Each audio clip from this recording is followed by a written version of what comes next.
Dare you to say that now?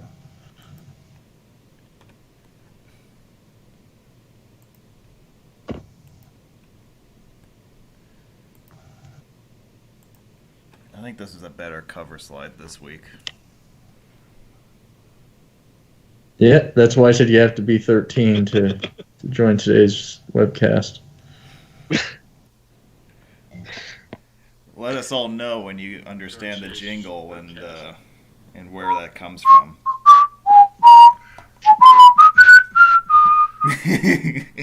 I need my coffee. None of us are woken I have up, some so right this next is to funny. me right now. You need it, Dan. I do. Nights in the Bronx can get to you. And just remember, opossums are friendly creatures that, in fact, eradicate disease. They eat ticks. Yeah. Oh, that ticks someone off. They're also tasty when you fry them up. What, the ticks or the possums? Yep.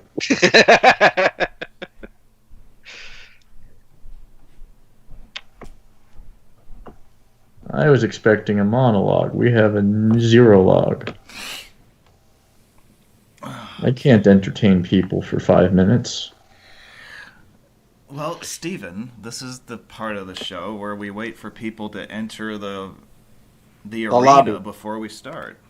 The regular crowd shuffles in. I think if you ask Mr. Bahay, we should have started 5 minutes ago. Sing us a song, you're the roadway whiz. Sing us a song about bridges. We're all here for a webinar and maybe a virtual tour. Man, da da da da da da. This guy's fucking That good. possum's gonna eat all the ticks. Oh yeah. Ding, ding, ding, ding, ding. Doug's singing does not keep you asleep; it keeps you awake. Yeah, this is way better than your usual content. I want to keep it going. We're singing about Clockboy and his 5 girlfriends that are fuming mad that we're starting late. We had 4 girlfriends. Poor version. Yeah. All right, Doug. It was cute the first couple lines. All right. Oh, God. Shall we? All right, we'll stop screwing around for a couple minutes here. We'll try to put on a show tonight. Yep.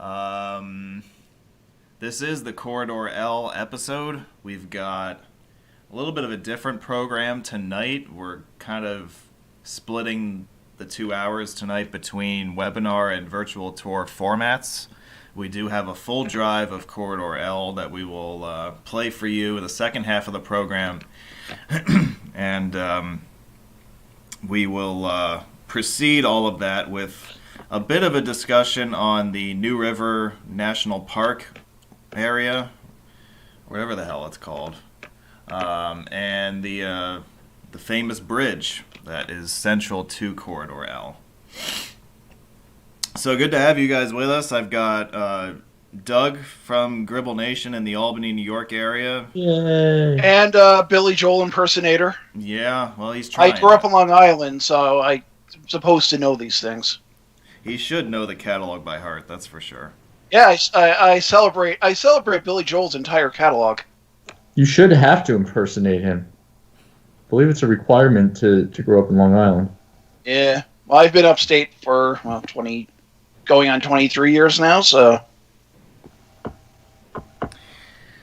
Well, we have a Billy Joel impersonator. Someone who I know is not a Billy Joel impersonator is Adam Prince from suburban Charlotte, North Carolina.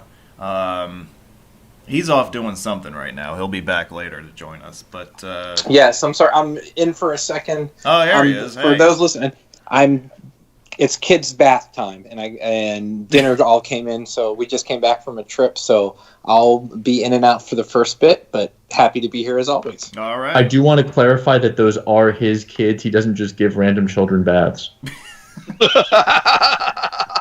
Thank you, Steve. You're welcome. You heard him just now. Steve is with us.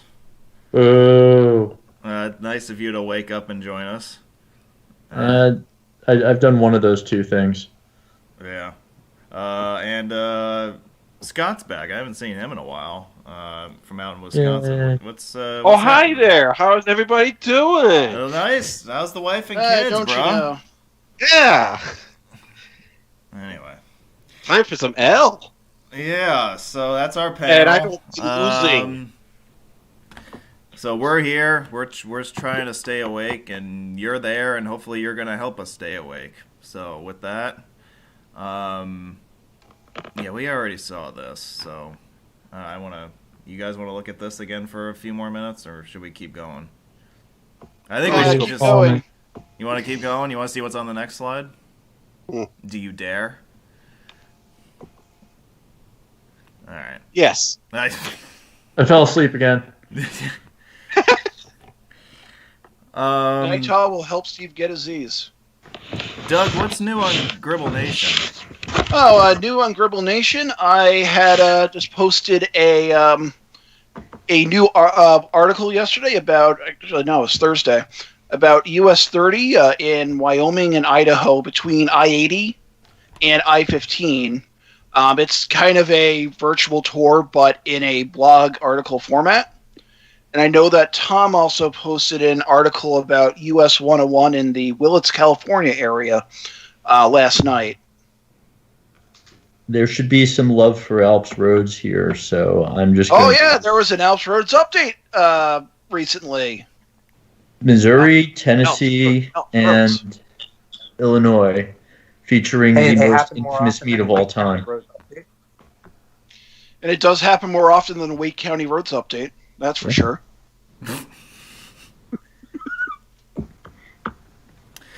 This episode, as you can see on your screen, is being brought to you tonight by the number 19 and everyone's favorite letter, the letter L. Loser. Yeah, those two losers, right? Hide your kids, hide your wife. Well, we have a Sesame Street fan in chat, so Hi, yo, Dan. I think just for that I will like this video. Yeah. Sure enough. Don't forget to like and subscribe. Tell all your friends. So you see where we are on the season schedule here. We got 3 more Saturdays, folks. You're gonna have to drag me across the finish line, I think. Just based on the last couple weeks I've had work overnight. I've had nighttime classes that I actually had to take a test this morning after working last night. Ooh. So, the profession can go screw right now. That's how I feel about it. But If you hopefully get good grades, we'll buy you cake. What's that? If you get good grades, we'll buy you cake. No, I'm not much of a cake person, actually. But how else do we reward you? I don't know. All right. What's your favorite dessert? I really kind of go through phases. Like sometimes I'll go on like a cheesecake binge. Sometimes I'll be a cookies guy. But I don't really have anything that I consistently stick to. Would you say you're sometimes a cookie monster? Only when my aunt bakes them. Yeah, that's the secret. I think you're going to have to try some Marionberry pie sometime. I'd be up for that. Shapilov. Drink! Yeah, except I'm not drinking alcohol. I'm drinking coffee whenever you say that. Well, we can't see you, so you can tell a white lie and say you're drinking Irish coffee or something like that. Yeah, I could. Really excited for the last 2 Saturdays this season. We're going to wrap up the West Virginia part of the season tonight, and then we're going to move into everyone's favorite little state that could, Delaware. And, Small wonder. It is, and we got a couple of nice programs for you, including the season finale coming up on the 20th. That's our big end of the year bash as far as doing all this live stuff for you guys.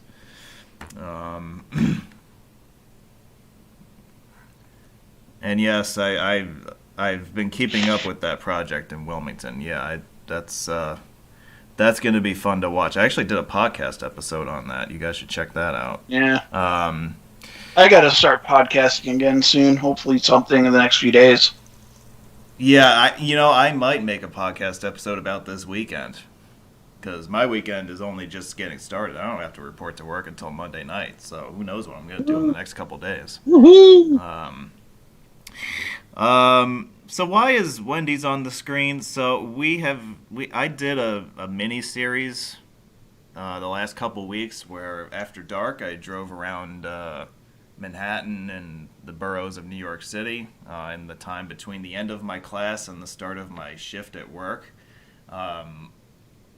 You guys were really good about sending ideas in for places that you wanted to see in the borough of Manhattan. Over the week, I had a lot of fun doing this little series of live videos for you guys. It kind of took me back to what I was doing in March with, the driving through the city in the early days of COVID. However, one very enthusiastic individual probably gave me one of the more interesting suggestions I've ever gotten on the channel, and he really was adamant that I go through a Wendy's drive-through, and so I made some time on the last episode of the series to do just that, and I guarantee you he didn't even see me do that. Because I didn't I didn't even see him in the chat when I did it. Like, everyone was like, holy crap, he actually went to Wendy's, and then the guy who was adamant that I go in the chat wasn't even there. He's making you go again. I'd hate to think he was blocked for spamming chat. Josh? Josh Link. Yeah. But anyway, I wanted to recognize that viewer and I'm assuming it's a guy, his suggestion. Because every once in a while I let you guys have a little bit of say in what happens on this channel. I actually think you basically played a podcast during one of those live drives in Manhattan recently. I did, yeah. I think I played one of mine and maybe part of yours. I don't remember exactly what I played. Little Roads Talk for a change. Yeah. So how was check that out at anchor.fm /Gribble Nation. Yeah. So my question is, how is the square meal? I didn't get that, so I don't know. Oh, okay. Well, the patties are square, or at least I think they were. Well, if you're talking about that, yeah. Actually, I didn't even get that either. Okay. Yeah. Moving forward. I like I'm a chicken sandwiches guy, so from them, that's what I like. Let me guess what this is. Roadways with spoilers without context. Yeah, so I wanted to back up a little bit because there's been some discussion lately, and I want to attempt to clarify a few things, especially recent things. The announcements part that we're kind of going through right now is, it's traditionally become how I open up my programs with you guys. I did it really as a way to further connect with the audience. Because I think a lot of us see us and us personalities, and they always see us talk about roads, and they always see us talk about the stuff that's strictly relevant to the program.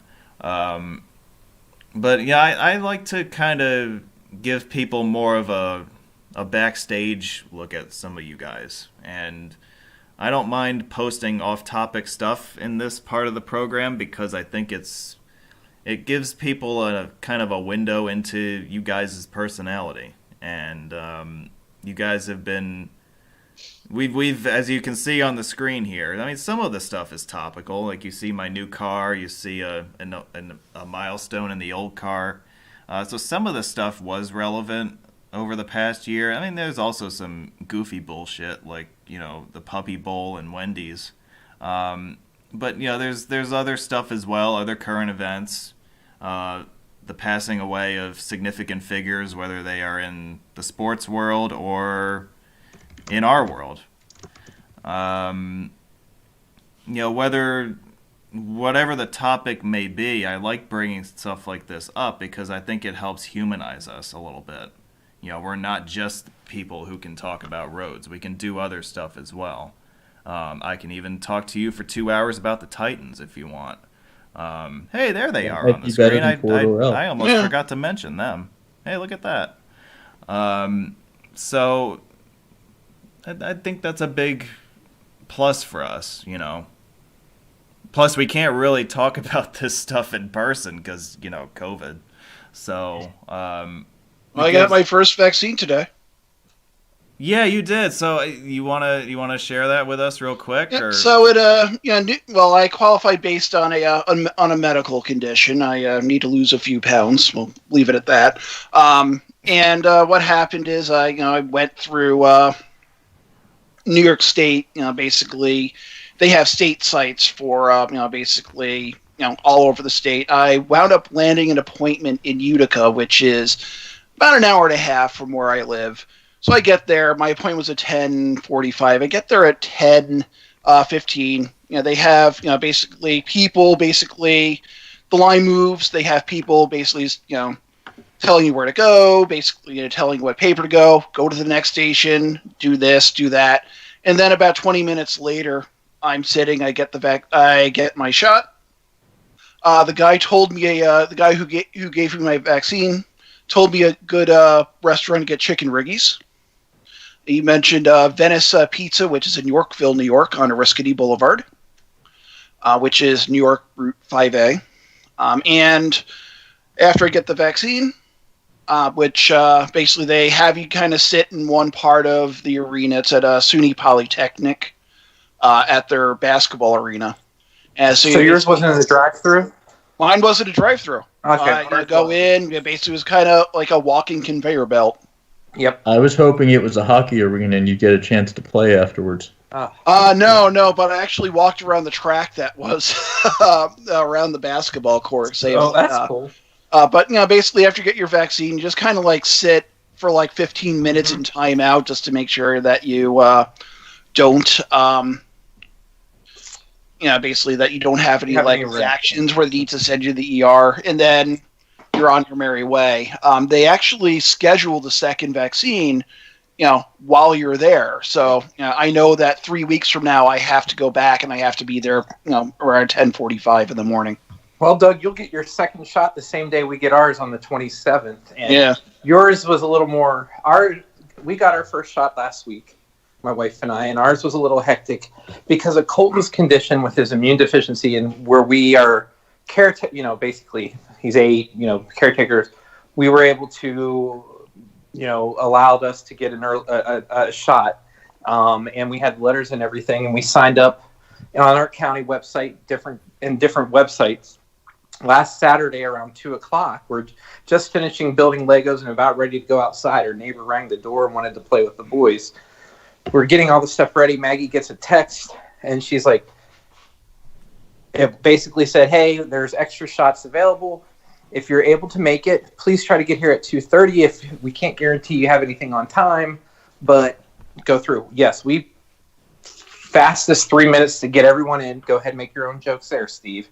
And so we You're got talking about minors, Adam. Well, we got our. This is a family show. We got in, drove the half hour to Cabarrus Arena. Ours was a drive-through, and it was amazingly well done. The people were very pleasant. The county health workers for Cabarrus Health Alliance were awesome. Basically, we got there, since we didn't have our forms ready because we just dropped everything and ran. We started triage. You fill it out. You go to a parking area to fill it out. If it's not, you basically serpentine your way around the arena. Then they had someone checking everything, filling off. And then inside this garage, you basically went into 5 or 6 lanes. We got our shots. They put same thing as you did, Doug, get the card. We have to schedule it ourselves, which we did, but they give you the information to do it. And then serpentine around to an area. They basically put on a laminated card saying when you got your shot and when you can leave, and you're just in your car, and they have some nurses there that gives you information about how to schedule your second shot, take blood pressure or anything if needed or whatever. In our case, we didn't. And they have a time when you could leave, and then you just go. We got there at 2:34, and we were out of there by 3:02. Yep, and you probably found it as efficient as I did with my shot. So, it was amazing. I will give kudos to both North Carolina and New York for say this, basically making it efficient and as easy as possible. If you're anyone that's listening and you're like wanting to get yours, every state's different, but sign up for at the Walgreens, CVS, get on the waiting list if you're in Pennsylvania, even local pharmacies. Multiple county sites do it as well. So if you're like in our case, we're 50 feet, 60 feet from the Mecklenburg line, but you can sign up for multiple counties waiting lists in North Carolina, within decent driving range, and you'll either get called up to know that you have a shot and scheduled your appointment, or like we had got a text from the county health department and said, hey, look, we have stuff available, and go. So it will, once it gets to, we're in group 4 in a couple weeks in North Carolina. Out of 5 groups, we're actually in a good pace. But if you're in a group, when your group is starting to go, especially on the 4 and 5s here in North Carolina, but over 16, maybe just some, if you're near the bottom of the line, it'll become almost a second job trying to get signed up for a shot and getting that to start, but it's going to move fast. And we did that for my parents in Pennsylvania. My wife, my neighbor, myself, my parents' neighbors, and everything went like crazy to get my mom a time, and it took us about a day and a half, but we got one, and for her. So it's an interesting endeavor. And I'd like to point out just 2 things that I heard basically today, because I went to a site in Utica, New York, at the college there, and I had overheard that they're giving out about 1,700 shots a day, which is kind of impressive. What do you think of it? Just like one site, and basically they're jabbing that many arms, basically every day. And I had overheard something earlier, maybe it was like in a online, I was reading it, that there might be 3 million vaccines that are given today in the U.S. I hope we keep progressing like that. So do I. Did you say 3 Well, million, it helps. Doug? It helps. Doug, you said 3 million? I've heard 3 million. We may possibly, as a country, be administering 3 million vaccines today on March 6th, 2020. Last weekend they were about 2.5. The average has been about, the 7-day average has been slightly over 2 million, especially now that Texas is, the cold weather snap and all that stuff is done. But I wouldn't be surprised. And it also helps when states are receiving 3 weeks advance notice on their allocation, and they can plan, versus the prior 24 to 48 hours they were getting in December and the first part of January. And we've come a long way from March 6th of last year. That was actually the last time I dined inside of a restaurant, and it was in this hibachi place in Saratoga Springs, New York, that had a very weird birthday song. It's kind of sounded like a mix of J-pop and some lame nightclub song. Where are you? Do. Happy birthday. Ba, ba, ba. I remember how thrilled we were to leave there. Yes. And it started for the 4th time. Well, I think it was the 40th time. It felt like it. Yeah. We can revisit vaccination stuff and all that stuff later. Let's move along, shall we? Yeah, Sure thing. So we talked about the announcement stuff and the reason why we do that.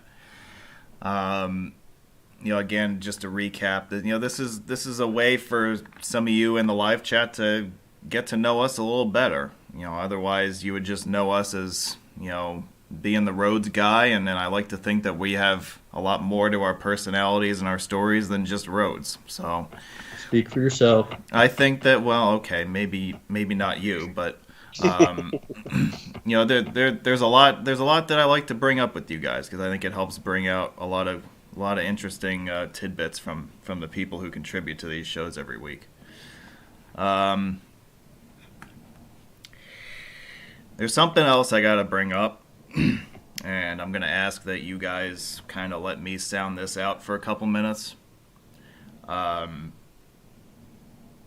think of myself as a really strong advocate in this community. I really like to try to help people. I really support those who are the little guy. And because I was the little guy once and nobody ever stood up for me, so at least really early on. So I know what it's like to be the little guy and to be disrespected. And I always want to fight for people who I kind of sense are in that similar position. And so it's just kind of second nature for me. That's something that I've always kind of wanted to do ever since I made it somewhat big in this community. I kind of feel like it's my responsibility to be more visible and more opinionated, and while also at the same time not being afraid to defend people and ideas and stuff that I think is awesome. Last week, if you were with us for our Corridor G episode, I kind of went off on a little bit of a tangent about a certain event that I'm sure you guys had all heard about by the time I made comments about it. To give you the short version of it, that event is no longer happening. I don't want to say this the wrong way, but there's a narrative out there where it could be construed that what I said had a direct impact on the fact that this event is not happening. And that really, it's unfortunate because I approached what I said with the best intent, and what I said clearly came off the wrong way to a certain percentage of the population of the community. I'll say that. And while I don't like what happened, I still maintain that I came at it with the best intentions. I wouldn't come on I think you guys probably know after a year of doing this that I wouldn't come on a show and just start trashing people and trashing ideas. Well, maybe Steve's ideas I would do that for, but I was gonna say. Yeah, so I'll make an exception for you, but Thank you. People are looking to point the finger. People want to say, because there were a lot of people who were excited for this event and now it's not happening. And I think that there's going to be a percentage of the population here who wants to blame the host for that. But I'm here to tell you, don't blame the host. All right? If you need somebody to blame, if that's going to make you feel better about this event not happening, put it on me. Okay? I can handle being the scapegoat. And this, again, is not meant to be taken the wrong way, but I know that a lot of people, what I've learned over the years, and I think what I've kind of gotten a refresher course in the last week, is that people react differently to different articulations and different inflections. And they can hear something that you say that you might have the perfect intention behind, and they'll just interpret it completely differently, and that's just how it that's just how it goes. It's unfortunate that it happened. I regret that it was interpreted the way it was, but I also regret that a lot of people who were looking forward to this event now no longer have it to look forward to. And again, I am okay with you guys holding me responsible for that. Don't blame the host. It's not fair to him. He didn't say those things last week. I mean, yeah, I guess he made the decision, right? So you think, okay, it's a meet. It's organized by person X. Person X makes a decision, and, you know, so therefore it must be person X's fault that the meet isn't happening. No, that's not what I want you guys to do. Last week I was challenging people to think outside the box. This week I'm challenging you to hold me responsible.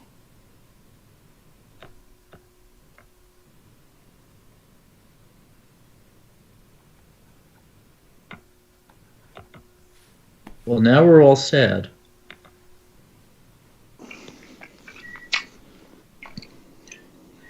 Here's the map of Corridor L tonight. We're starting in Beckley at I-64 and 77. And we're going to end up in Sutton at the junction of I-79 after about a 70-mile journey. Mm-hmm. So that's, done it often. Done it very often. Adam is a pro at this drive. I know that. But it's usually on your way, isn't it, Adam? Yes, it is. It is very much. Now that I'm in Charlotte, it's always on the way. But even when I lived in Pennsylvania, growing up, we would take it on the way down to South Carolina or southeastern North Carolina for vacation or band trips to Florida and stuff. So I've been on it probably every hour of the day almost. I've done drives in the middle of the night to see someone I was still dating at the time when I moved down here back up to North Carolina, from North Carolina back up to Pennsylvania. You name it, I've been on it any time of the year through almost every weather, including snow. And it's pretty much the way from western Pennsylvania and western New York and even Ontario, I guess, to the southeast. Yep, and it could have been. It's almost like a consolation prize for I-79 going to Charleston, which I still need to write about.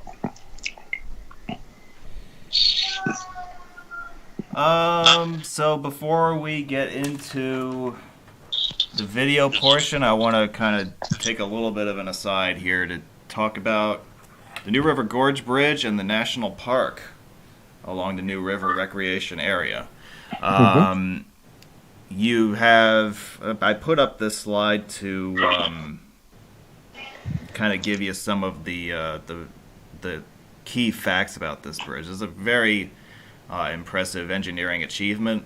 I'm going to let some of you guys take over for a minute because I'm sure. I'll do it. Yeah, go ahead.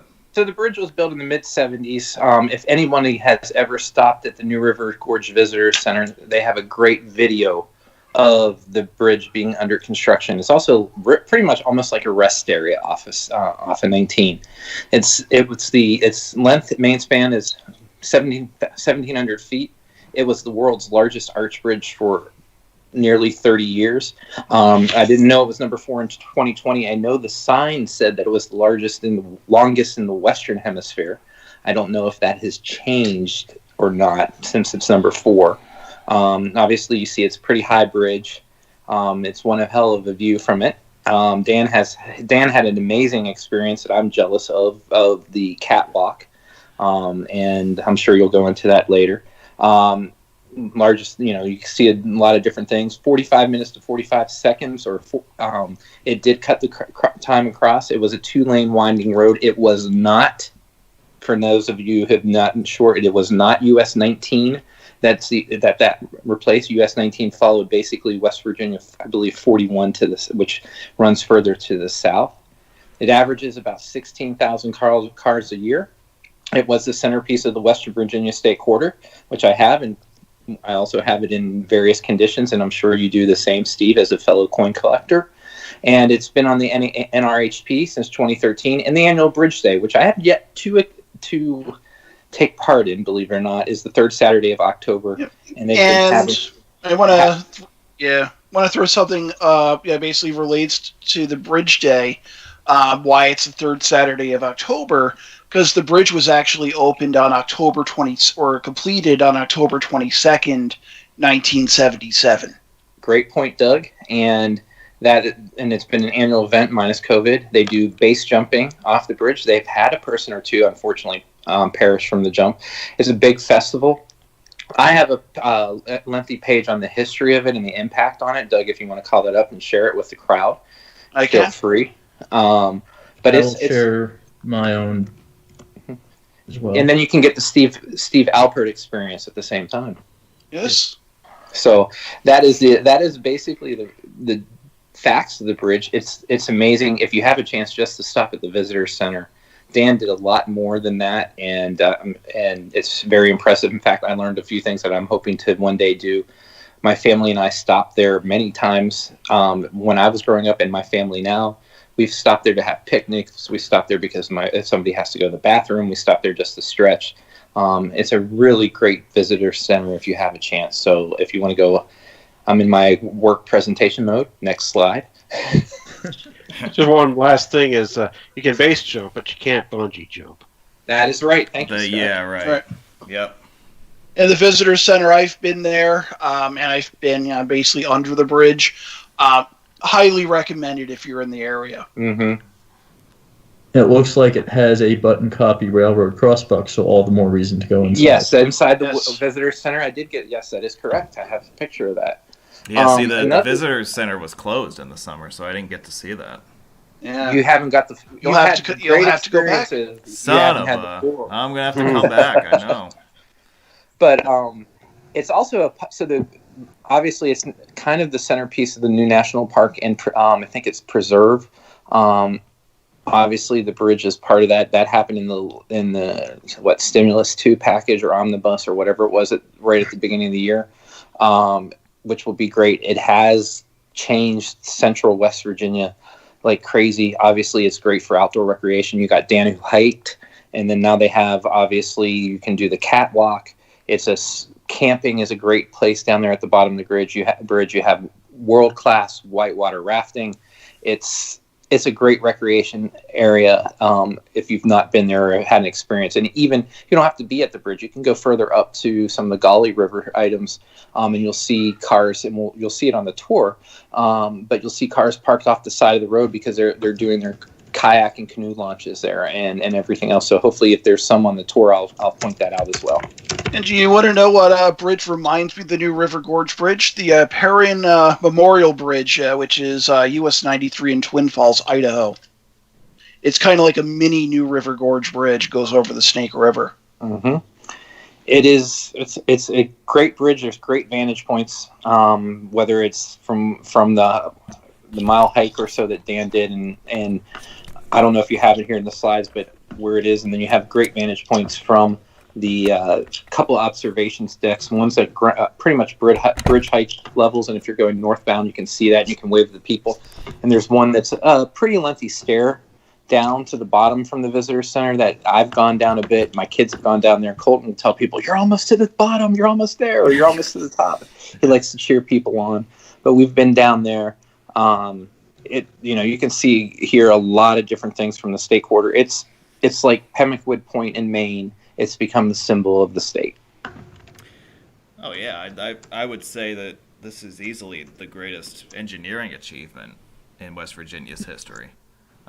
Maybe the new pieces of Corridor H will top that someday. I don't know, but I would say this is in first place by a lot right now.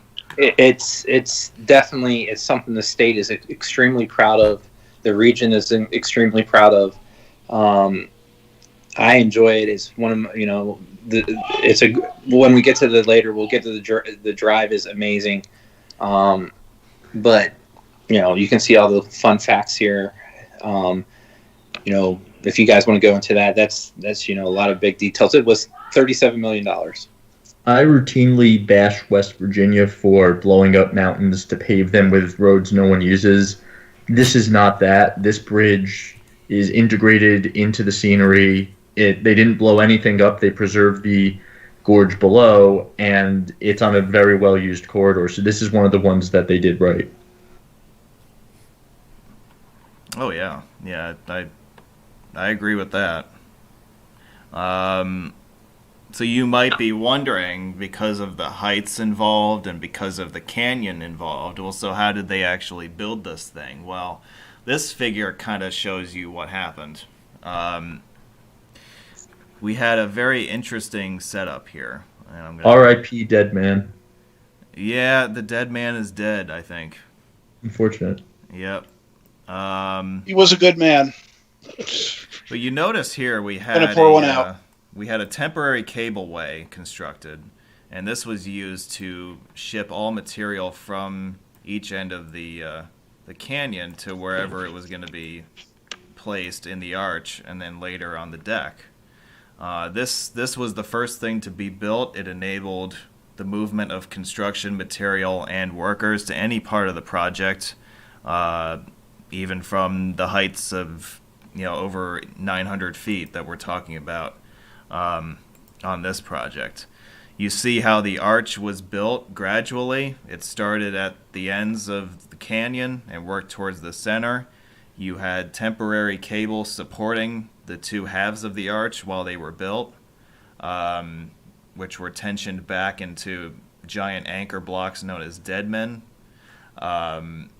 Upon the completion of the arch, all of the cabling and all of the temporary stuff was disassembled, the roadway was completed, and the bridge was opened in late 1977. This bridge was built by American Bridge Company, another one of their signature projects in the second half of the 20th century. AB has a very rich resume of large-scale bridge construction. I even worked with some of them, alongside some of them in recent years on a certain infamous project. So, these guys were, and I would argue they still are, the premier contractor for building these large-scale steel projects. And this must have been really cool to watch get built in person. There's various photos. And I'm trying to find and looking here on Facebook that I saw recently that also explained the gentleman that passed away. And if I'm not mistaken, it was from a wire snap or something to that. I'm trying to find it to confirm what it was, and I haven't had any success yet. You could see the tie-back wires pointing towards the dead man, so that sounds plausible. Mm-hmm. So, I'm just trying to remember. It's somewhere here, but that's anyway. Yeah, so we have a few construction photos for you here. This shows the arch in progress. This also shows the completion of the deck on top once the arch was closed. You can see the temporary cableway up top, and you can, I think, depending on the angle that you look at these pictures in, you can see the temporary cabling supporting the halves of the arch as they were built out gradually over the canyon. Then once the arch is completed, the supports and the deck can be built on top of that. Again, the cableway was used right up until the completion of the deck, right near the end of the project. And the cableway is interesting because it has to be used for a long duration of time, right? Like, this had to be in place for 3 to 4 years. So it had to be built almost as if it was its own independent, permanent structure. It had to be built to permanent specs. And so this obviously adds a significant cost to the project. However, when you're dealing with a remote location and you're dealing with the heights that we're dealing with, really, this ends up being the most economical procedure. I know that for those of you who are familiar with Hoover Dam, for instance, a similar system was set up with cableways. I think they did the same thing when they built that bridge down by Hoover Dam as well. That's not unsimilar to this. But yeah, it's interesting the expenses that go into what they consider major temporary work, which is to say stuff that's necessary for the project but isn't part of the permanent structure. And the cableway that you're looking at here was obviously a lifeline that allowed the project to even be feasible in the first place. Yet you see no hint of this cableway today at the site. I just find that stuff really interesting. And major temporary work takes on a lot of different forms, right? It's not all of it is immediately visible to the public eye, but means and methods are a big part of the feasibility of projects nowadays.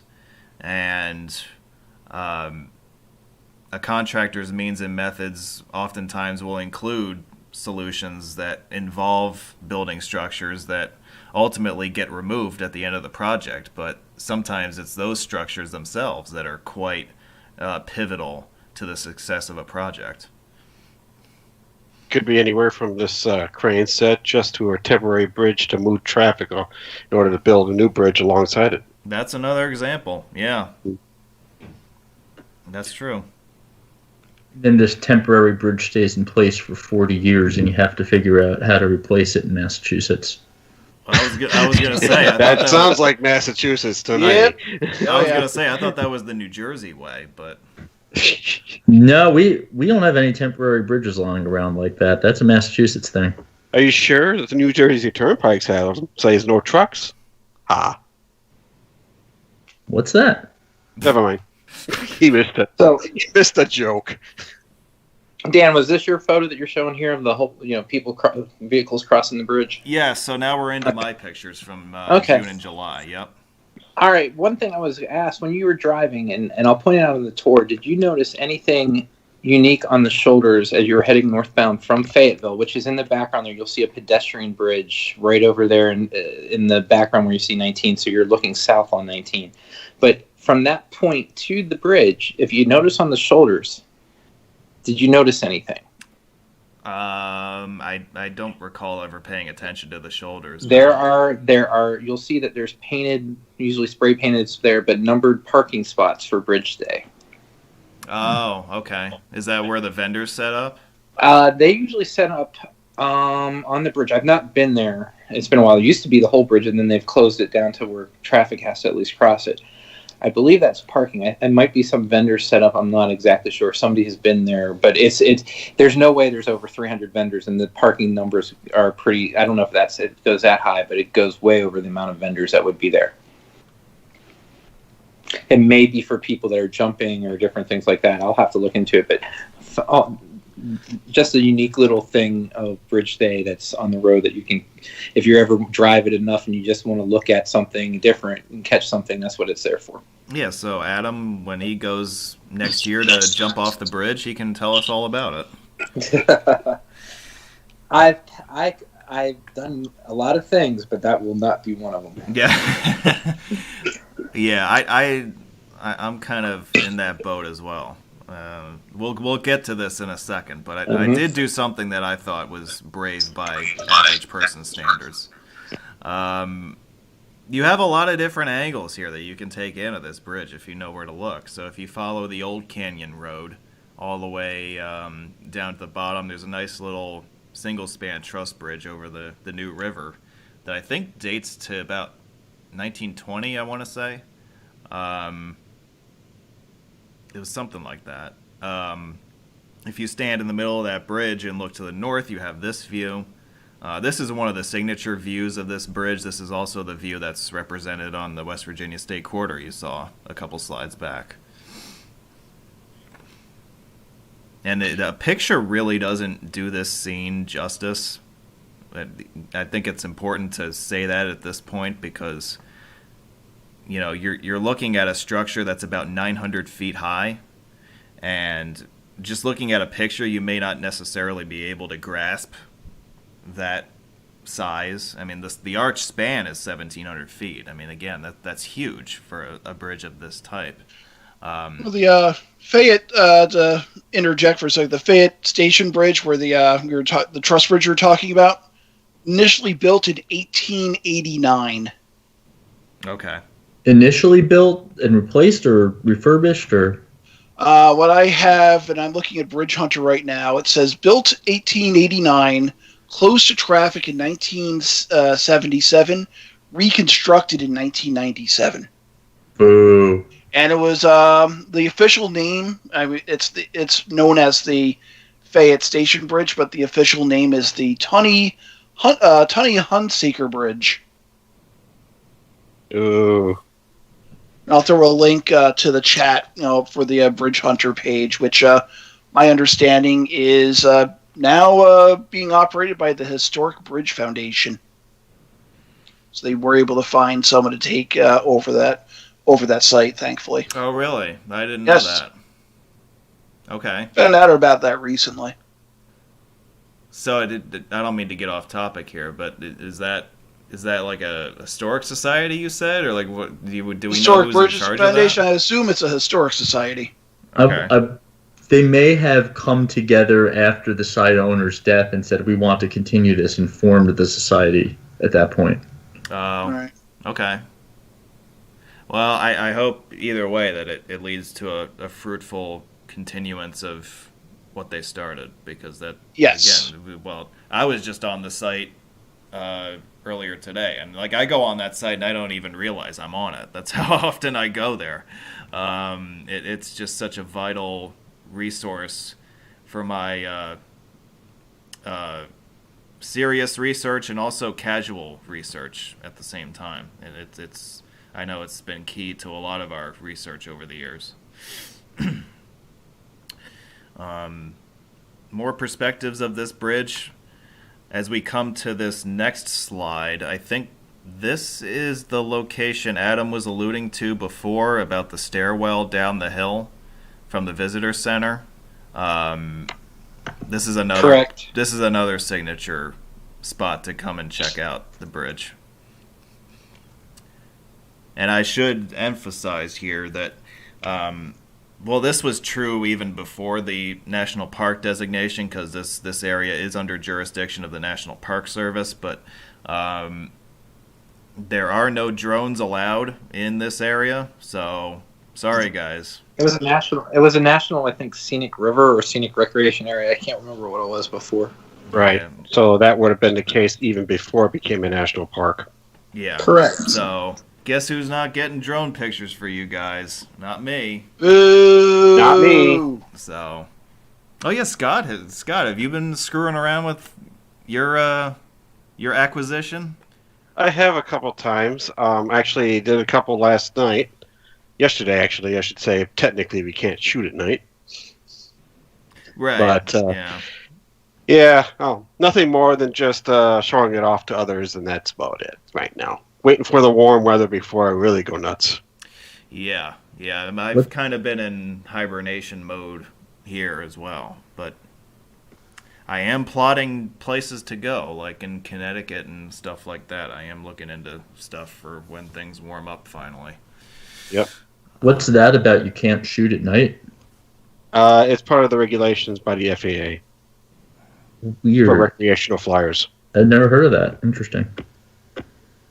Even though it does have lights in the drone, they don't allow that.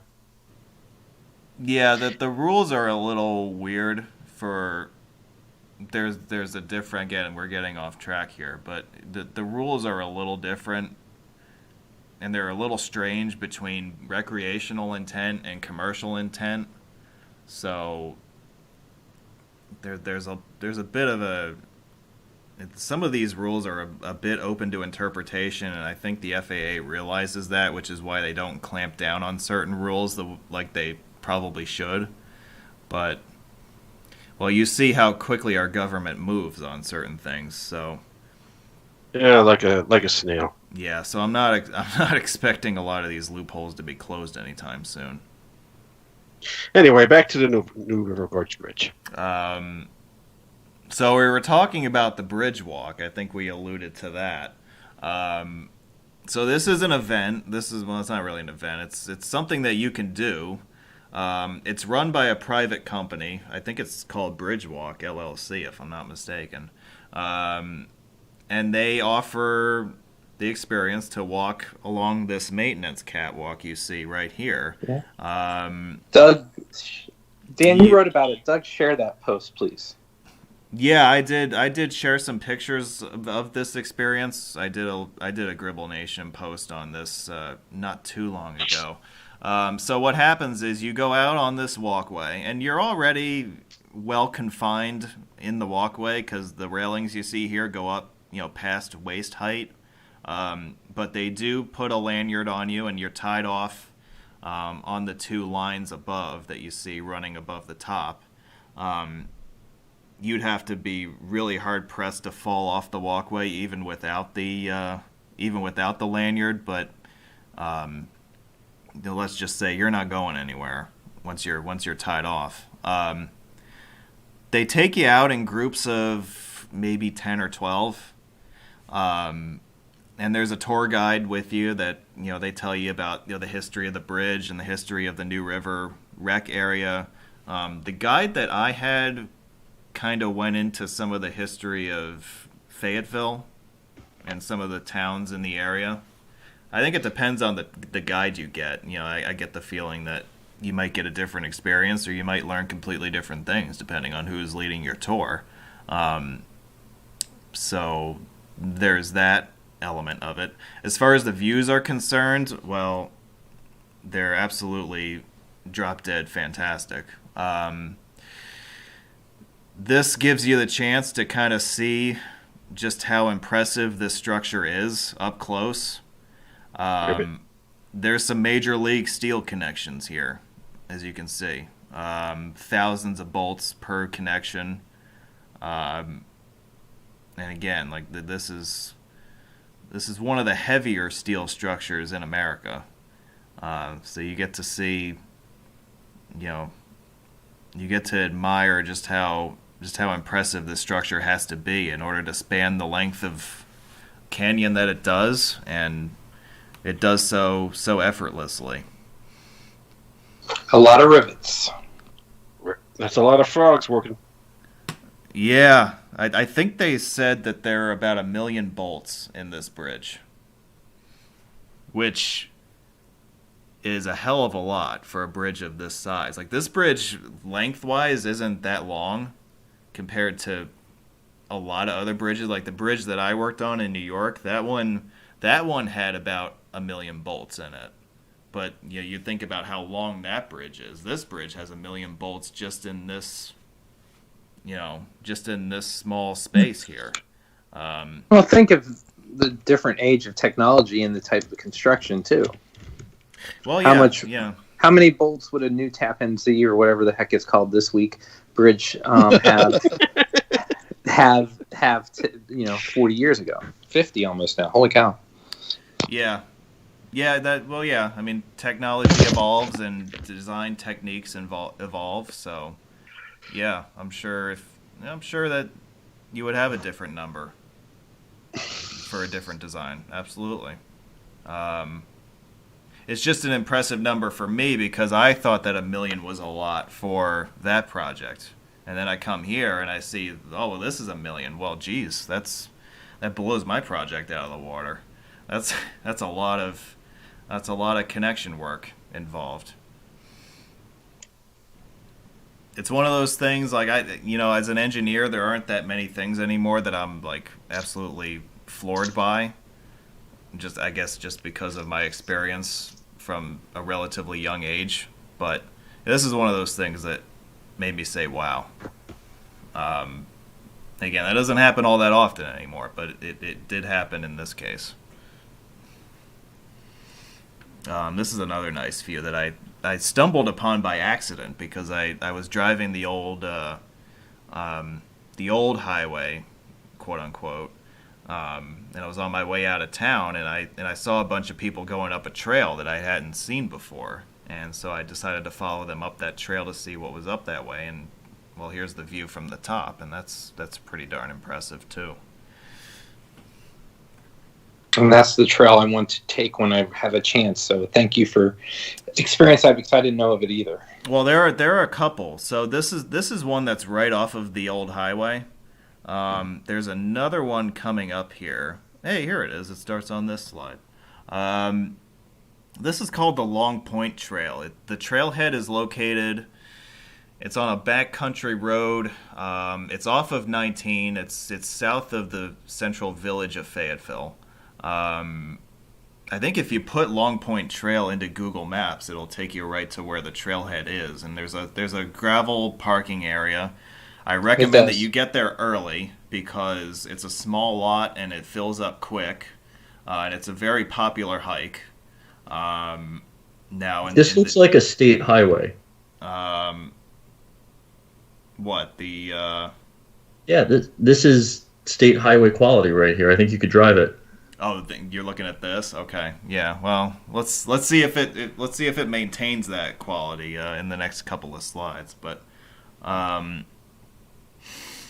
yeah. So that in the age of social distancing, that was important for me to get there early. But post COVID, maybe not. This is a nice hike. It takes about. I was walking pretty quickly, so it took me about. Like 30 to 40 minutes to reach the end of the trail. It's an out and back. So, and I think there are spurs off of this thing. Like you look at this sign here in the upper left. Like there's a whole network of trails around here that you could explore if you really wanted to. The particular one that I was looking for was the Long Point Overlook, which is at the end of the main trail. This is a nice walk. It's relatively flat. There are a couple of climbs here and there, but it's nothing that I would say that's difficult.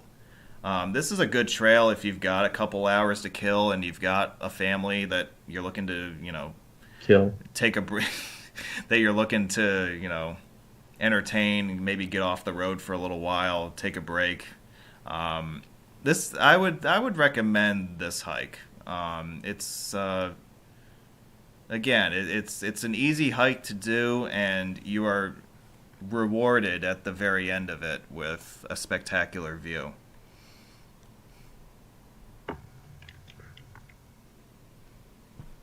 And as we come to the end of the PowerPoint,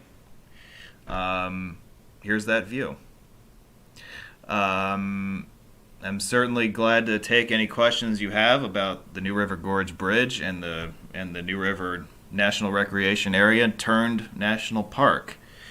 I'm sure that between myself and Adam and the other ding-dongs on this chat, we can... hey, that's a compliment for Steve. Yeah. he's been up. I'm going to ring the doorbell now just for that. One person brought up in chat a little earlier asking about the old road, and it has nothing to do with US 19. This was a considerable reroute and shortening of 19 when it was built over what remains a local secondary state highway. Mm-hmm. The number for that highway is 82. There is, as you pull out of the visitor center, there's a neat little sign combination that says Truck 82, Car 82. Yes, I made sure to get a picture of that because I don't think I had ever seen a car banner before. Hello, Car 82. Where are you? Yeah. Well played, Scott. Well played. Hold on. You see what's on the program next Saturday as we transition away from West Virginia into the greatest state of them all. New Jersey. Oregon. Yeah, you guys wish. Wisconsin. Yeah. New York. Hey, we were already in New York with a few of these episodes. I wouldn't say Iowa. There's too many idiots there. The United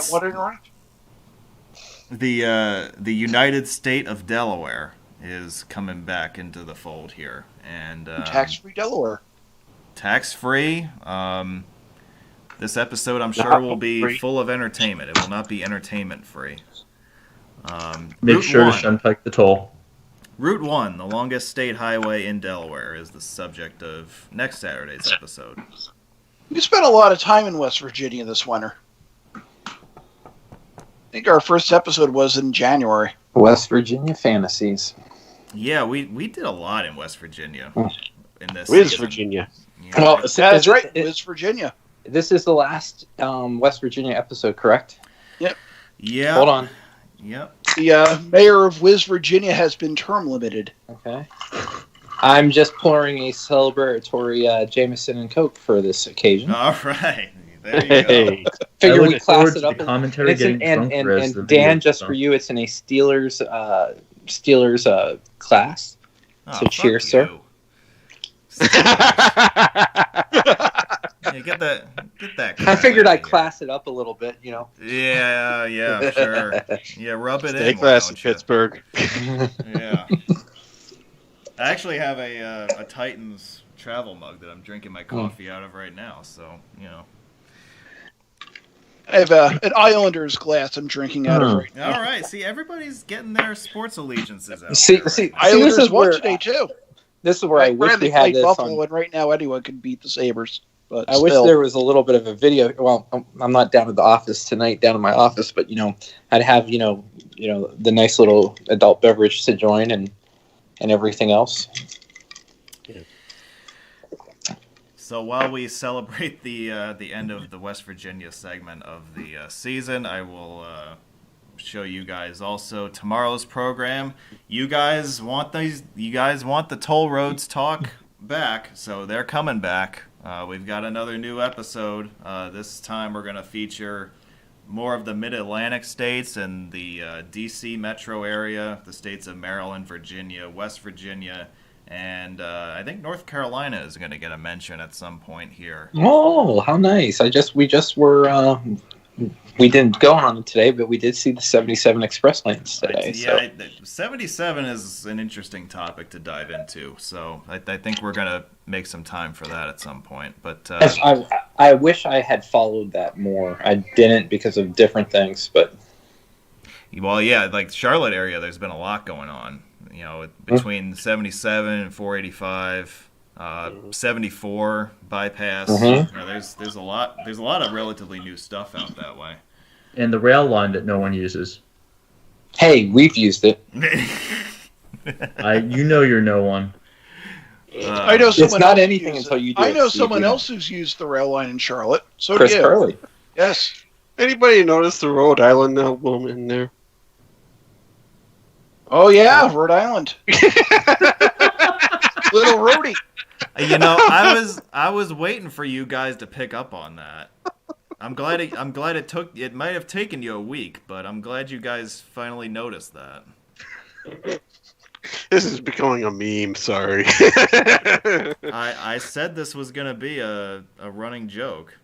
So my grandfather was born in Rhode Island. No, he grew up in Rhode Island. He was born in Massachusetts. Oh, I'm sorry. What part of Rhode Island was he from again? Whatever island Newport's on. Newport Island?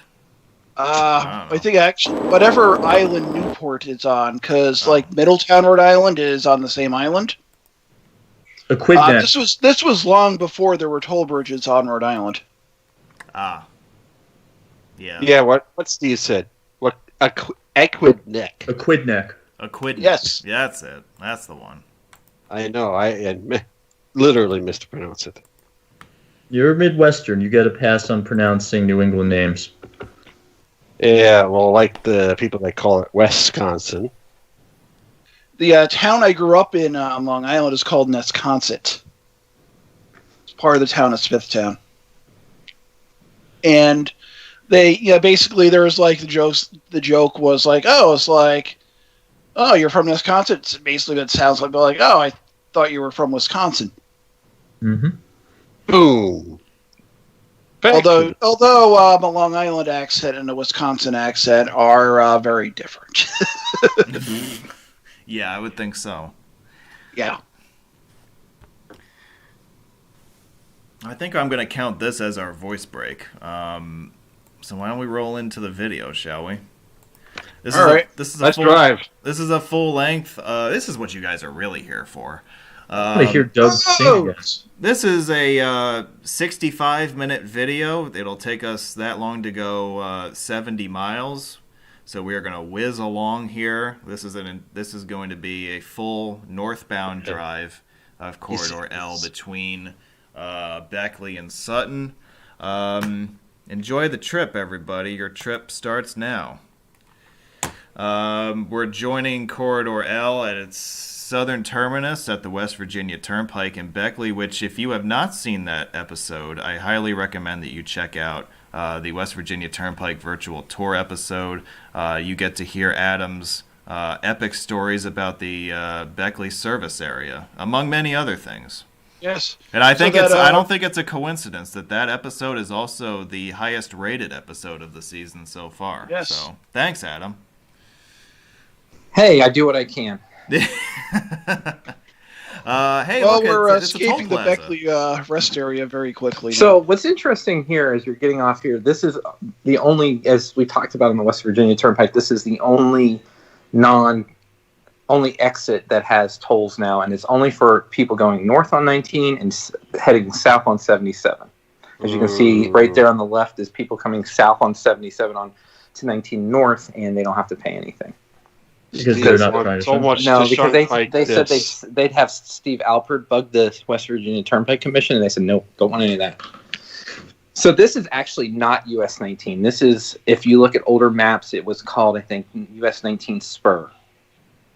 Because it does not pick up until this interchange coming up. So that North 19 should be like 2 North 19. Yeah. So I would guess that in this case it would be one elongated toll ramp if it were a ticket. Yeah, that's one way to put it. Yeah. So what's interesting here is 16 was, if I'm not mistaken, no, that wasn't 16. Never mind. That's not old 21. Never mind. But 19 will come up here and join the fun and be part of Corridor L at this interchange right here. Well, now I want to know what's interesting. You. Not in this talk. Huh. So, but I mean, This is the part I haven't driven. I've only done the north. Oh no, I've done the south side, not the north side. So what is the if you could give a brief overview of the history of Corridor L, how would you do that? It started, like I said, as the Constellation Prize after 79 went to Charleston, or once the ARC corridor's done. They really built the south end first. They did 2 lanes. It was a 2-lane road from Summersville north to 79. It was 4 lanes as the Summersville bypass. It was 2 lanes from Summersville to Midland Trail and US 60, and then it was 4 lanes the rest of the way. And most of the 2-laning didn't happen. The dualization didn't happen until the mid to late 90s.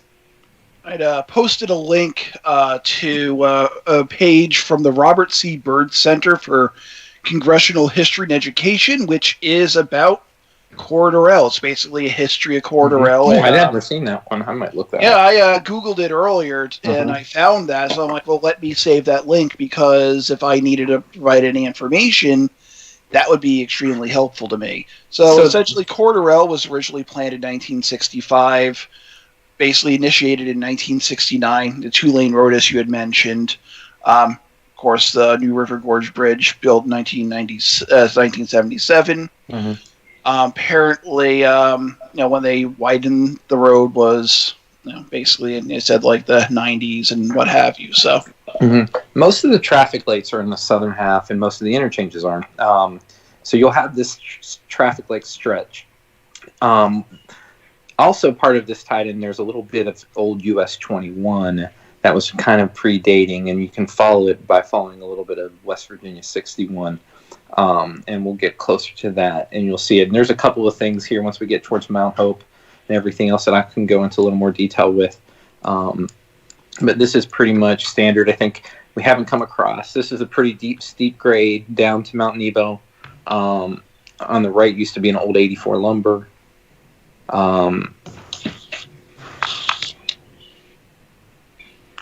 This is the real fun part to me comes in later once you get to really pass from the bridge north. If you like an old style freeway, especially West Virginia, the Oak Hill area is very nice. And there's a lot of history in Oak Hill, as that's where Hank Williams passed away. Oh, you're ready for some football? No, his dad. Not that Hank Williams. And I have that on the Corridor L page. In fact, they have like a memorial there once we get there. But he passed away. He may have passed away earlier. There's mystery to it. But he basically died in the backseat of a car, in Oak Hill, West Virginia. It wasn't a wreck or anything. He just died. That was just it. And there was no one driving. There was a driver. I have the Wikipedia page up. He had a driver. So, basically when they stopped for gas, that's, when it was discovered that Hank Williams Sr. Had passed away. There's a small sign. Yeah, you're right. And Oak Hill was actually, settled in 1820 and so named on account because there was an oak tree at the elevated town site. Mm-hmm. See, I rely on Doug to have all those little tidbits at the ready, so I appreciate it. But there's a little sign that when you get into Oak Hill that will say Hank Williams Sr. Memorial or something like that. But it's an interesting history because they don't know exactly if he died there, if he died earlier and was dead in the car for a while or not. He died upon shock of seeing the new River Gorge Bridge and how beautiful it was. 20 years prior to its being built. Yep. Maybe. Yeah, because he had died January 1st, 1953. See, I'm not on his Wikipedia page, so I don't have that information. He was, 29 when he died. Uh-huh. Oh, and he was not ready for some football, but... I'll just post a link to the Wikipedia page for Hank Williams, just so you can learn about his life and death, I guess. So you see here, they like to. They're already advertising New River Gorge up here. I think this is where you go here. You can get off to go to Thurman, which is part of it. It's an old rail town and different things. Glen Jean and Thurman. Yeah, I have not been there yet. It's on the list. But this exit, and right there is like West Virginia 16 to 61, if I'm not mistaken. I'm checking on the map to make sure I'm right. I'm posting a link up about Thurmond. Yeah, and so because that is an interesting place to visit. I drove through there a little bit. I didn't really get to spend as much time as I would have liked to have done. Yeah, so that is West Virginia 16 that parallels it right there. Right at that point, and I believe, if I'm not mistaken, that was old M61. That was old US 21 at the time too, before that got decommissioned or moved onto this road. Corridor L is one of the shorter ADHSs, I think, in the whole system. Yet it's also one of the busier ones. Mm-hmm. Is that fair to say? Yes, Definitely. it's very fair. Obviously, it carries a lot of traffic between the western Pennsylvania, western New York, the Midwest, and the Carolinas, and even into Tennessee and different things like that. So this is a key road. It cuts off a whole bunch of then going to Charleston and down. You can kind of see why people wanted 79 maybe to go this way instead. Yeah, because like the thing that I was struck by. Didn't really Cemetery occur to Road. That's me, just a but, loop. like when you leave Beckley going south on 77, Charlotte is listed on the signs. Mm-hmm. So yeah, you're really not that far away from the Carolinas, that part of the southeast, and obviously this a little over an hour and a half from Beckley down to the bottom to the west of the Virginia North Carolina line. Okay. Yeah, and again, it's a straight shot from here up to western PA, and then on up into New York State from there. Yeah. For me to get to home, it is just if no stops, it's 7 hours, just under 7 hours. If you're coming from the Pitt Charlotte area? or Pittsburgh, and I live southeast. I live in the Mon Valley, so. Okay. So 612, which connects, if I'm not mistaken, that connects to the Turnpike. If you ever wanted to just, if you wanted to just do a different connection to the Turnpike and had a detour. If you want to pay tolls all day, you can go that way. Yeah. Would that be we're more coming or up less into than the 19 toll? We're coming up here. We're starting to get. You'll have some accurates, but we're starting to get here to the Oak Hill bypass, which is 55. Though most people don't do it.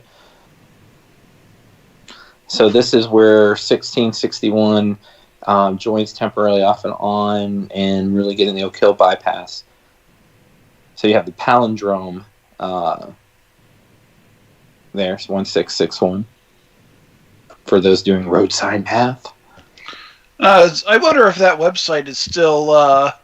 Was it roadsignmath.com? Yeah.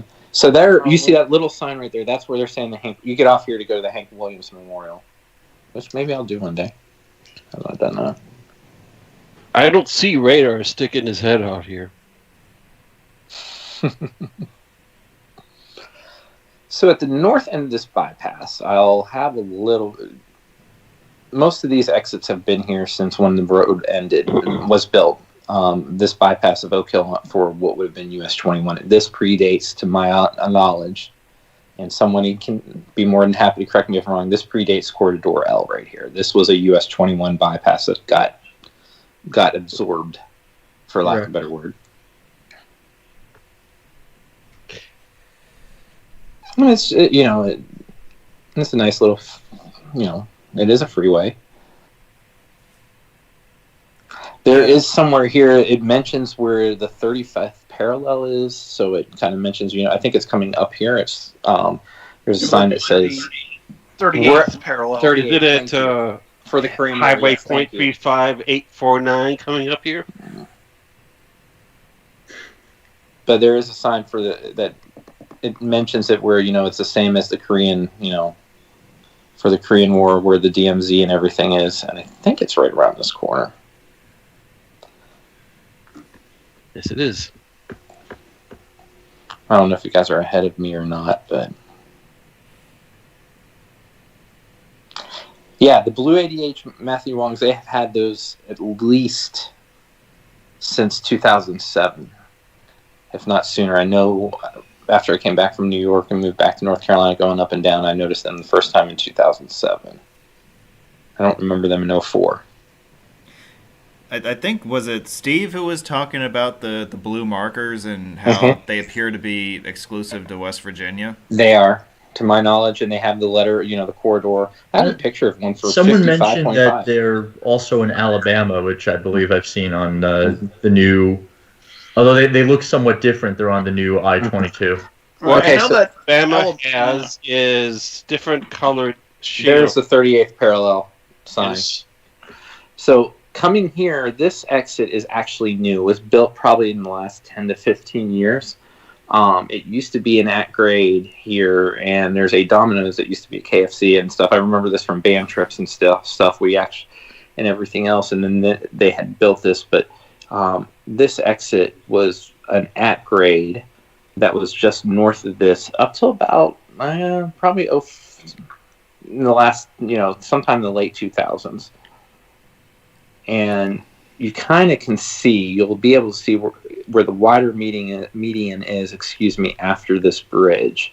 You'll be able to see, and 16 used to stay on the different things. It was right about here, because where the Burger King, it was, you can see it where it's better to see, but this was about where it was. That was where the at grade was. So they eliminated that later. So it was one less late on L, so. Is that why they have the frontage road on the? It was part of the old. It was a connection to that because, if I'm not mistaken, I forget how it was. It's been a while, but it was realigned a little bit if it wasn't there already. I don't completely remember. You must have problems with people running red lights here. At this speed, I don't know how much it is, but as you go north, I think you'll see it, Scott. It's definitely more of an expressway than we're used to in the East as a whole. It's more of that Midwest. Yeah, exactly. I'm not sure if anybody was hearing me because I think my mute was not working about the Alabama sign, Trailblazers, being blue. Mm-hmm. That's a unique thing to Alabama for sure.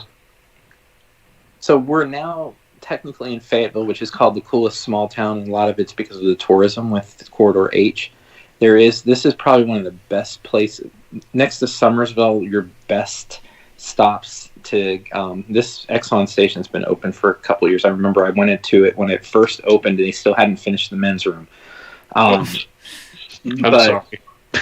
It's all right. The patricians weren't there, and so if you needed to, go number 2, you were in trouble.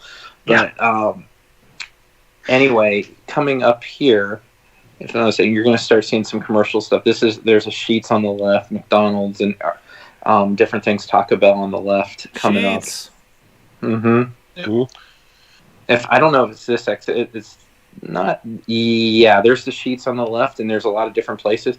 And I swear, every time West Virginia's had some bad event, like after the derecho, we drove through here and half the power wasn't still on. We've just gone through here twice when the power was out, or not all of them had after this part of West Virginia was hit something, whether a snowstorm or a derecho.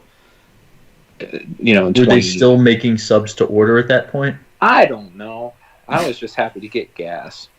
We wanted, but you didn't want to be stuck in a derecho. Yeah, there was a Bojangles here that closed.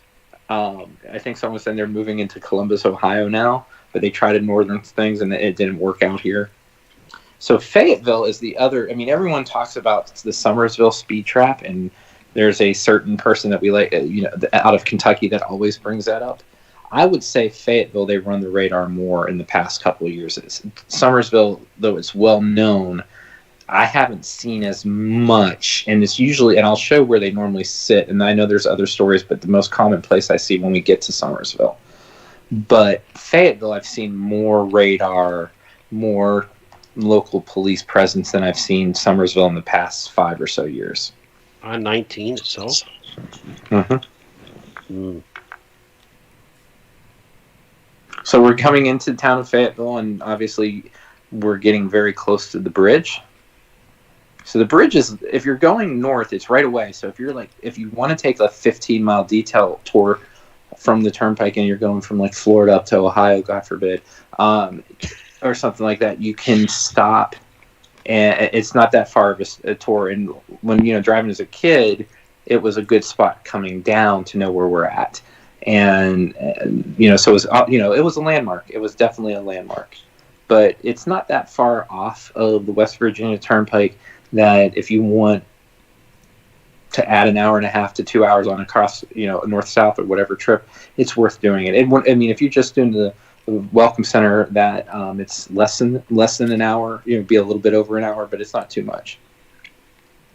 So we're coming into Fayetteville. As you saw, if you remember Dan's picture, that pedestrian bridge, and you can see the narrowing of the highway to go over the new River Gorge here shortly. And then 16 leaves here. We won't see 16 again after this. This will head north. And on Bridge Day, people are already parking in the shoulders back this far. Mm-hmm. I believe it was closed after 16. Basically, you could only park up ahead. But people were still parking even further back. So there's Biscuit World. There's a lot of, this is known now. A lot of people, whenever you're doing whitewater rafting, you'll see a lot of repurposed school buses for whitewater rafting coming here. And this is really a destination. It's, Fayetteville has really taken, embraced the new River Gorge and everything else since the road was built.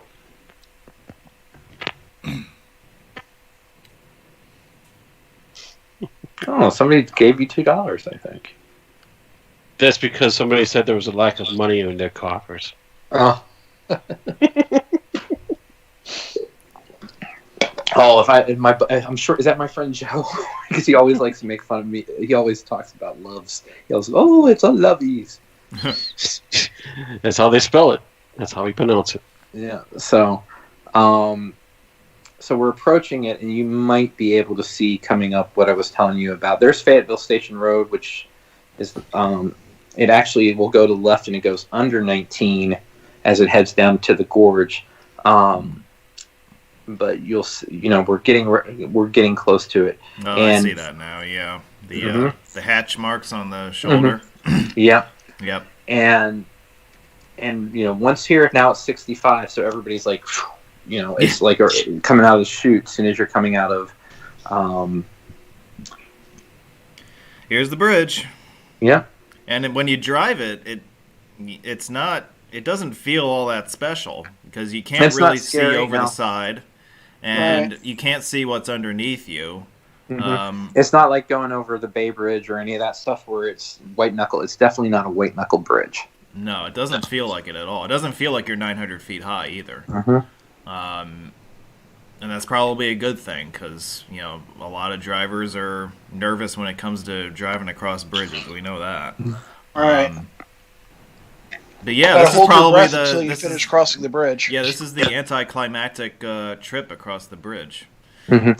You may be able to see in the right where the overlook is. That's ground level. It's right there on top, right before the bridge. You kind of see the wooden fence. Yeah, that's where I got the picture of the shot looking back towards the town. And this is the turn off to the visitor center. When it's open, I highly recommend it. Steve will just go for the button copy. I do need to get in there if it's open. Yeah, I have a picture of that. Apparently, I have a picture of it too. Yeah. Steve wants the real thing. He wants to embrace it. He wants to sense it. He wants to get a feel of it. He wants to steal it. I want to run the buttons between my fingers. So this really starts. So this was, once it was open, this was a 4-lane section of L. Excuse me. This is a favorite drive. Also, from here to Summersville is one I love driving. This part of this one, I just like driving it. It's enjoyable no matter time of year. It's kind of more almost plateau like a little bit, but it's to me it's scenic. You guys can laugh at me on that, but I really enjoy this drive. I really like the part that's towards the north end. That's nice too. I like it too, and everything else. I've just always liked this part. As I said part before, 60. You have the wider median here, as you can see. There's some rocks. You'll see some rock cuts and different things. Nothing major or anything like that. I just have always liked the bridge to 60 part, and then also the 60 to Summersville part. As I said before, that unlike much of West Virginia's corridors where they're tearing apart the hillside, this is an older one, and they made use of the scenery. It really flows with the land a lot better. Well, wait till you get to the north end. But that was because they had to twin it. But I'm sure there's part where they've done that, but much of this is they knew that you would comment on that 25 years ago, so they're like, yeah. Got to have Steve something to talk about. But these are you'll see little roads that don't go anywhere onto the sides and everything else. If I'm not mistaken, that one doesn't. If I'm not mistaken, but then you have all these different things that will connect to different whitewater rafting and outfitter groups. We're coming up on 60 here. These signs until 10 years ago were button copies, Steve. They were original to here, and once we get on the other side, this going northbound would go on the other lanes. The southbound lanes for the 2-lane part of Corridor L, from that point to Summersville. And for a long time, you could still see the double line or the passing lines and everything on that part of on the southbound lanes of US 19 as you approach it. I think we should just go back and watch Corridor H instead. We keep confusing all of our. I know that's my fault. I did that in the back channel chat going into this, so I know it's L and everything else. It's just H is everybody's talked about. L is L was a big deal getting it dualized. They realized it was a mistake later and to go through, and it's done. And you kind of it's been there.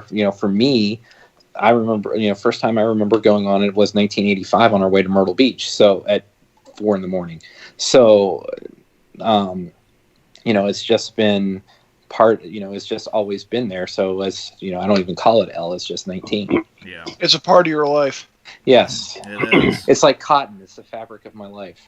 The touch, the feel of cotton. I set you up for that one. These are the roads of our lives. These So, are Like the sands through the mountains, cars through the mountains. After here is when the it would touch, cut the over feel to of the road north south. signs. Sorry, Adam. It's okay. I knew Doug was going to do that once I mentioned it, so I kind of set him up for it. That's the fun part. I know these little old things that I try to set either Steve or Doug, or if I know you well enough. You know how to press people's button copy. Yeah.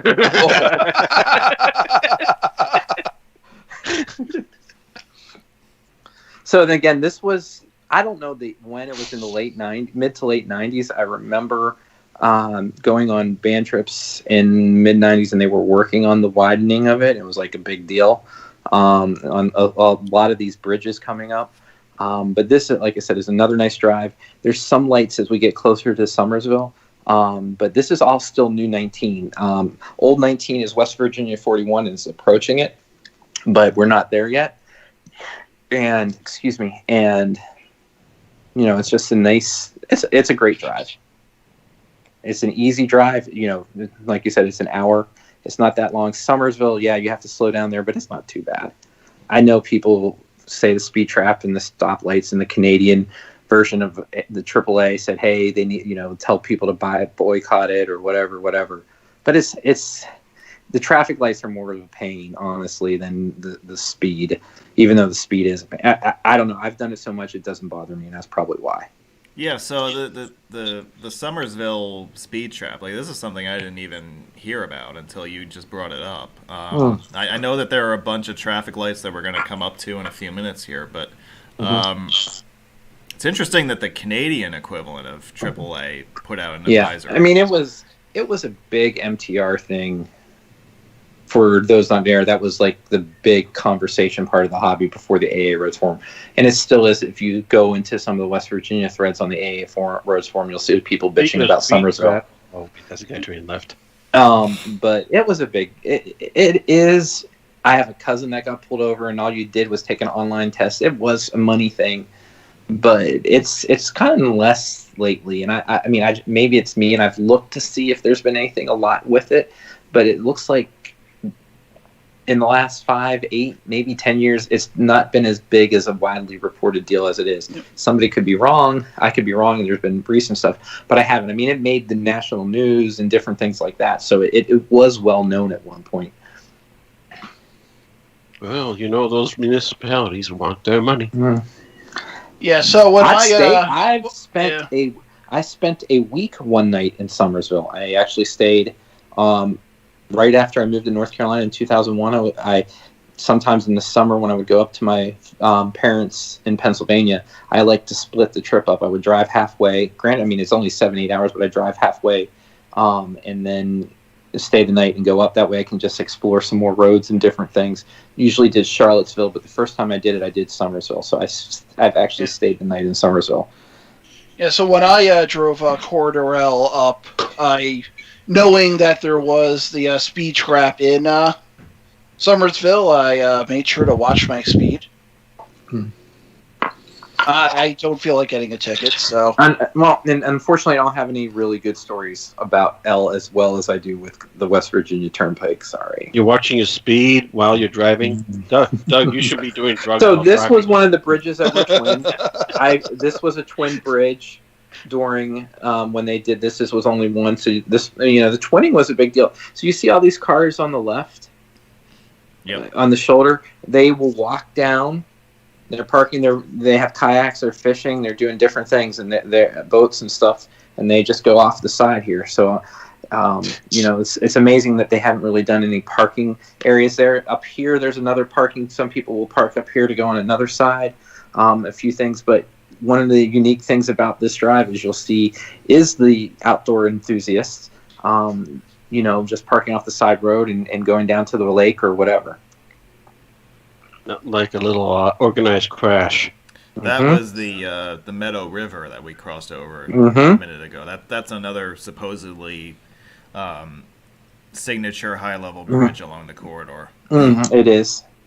And then Summersville Lake up ahead, too, is another one. Yeah, what they like to sing. I wish I had the sound effect of, here comes the money. Oh, if I can find it, maybe I'll play it for when we get into Summersville. I will do that. Have you ever had sound effects on one of your shows, Dan? I've tried it before. Sometimes they come out okay, other times they don't. This is where we need to go back to Merck. I don't think I can do it on here now because I'm speaking on the phone while watching the video on mute. But I can stop the video and then come back to it, so we'll figure it out.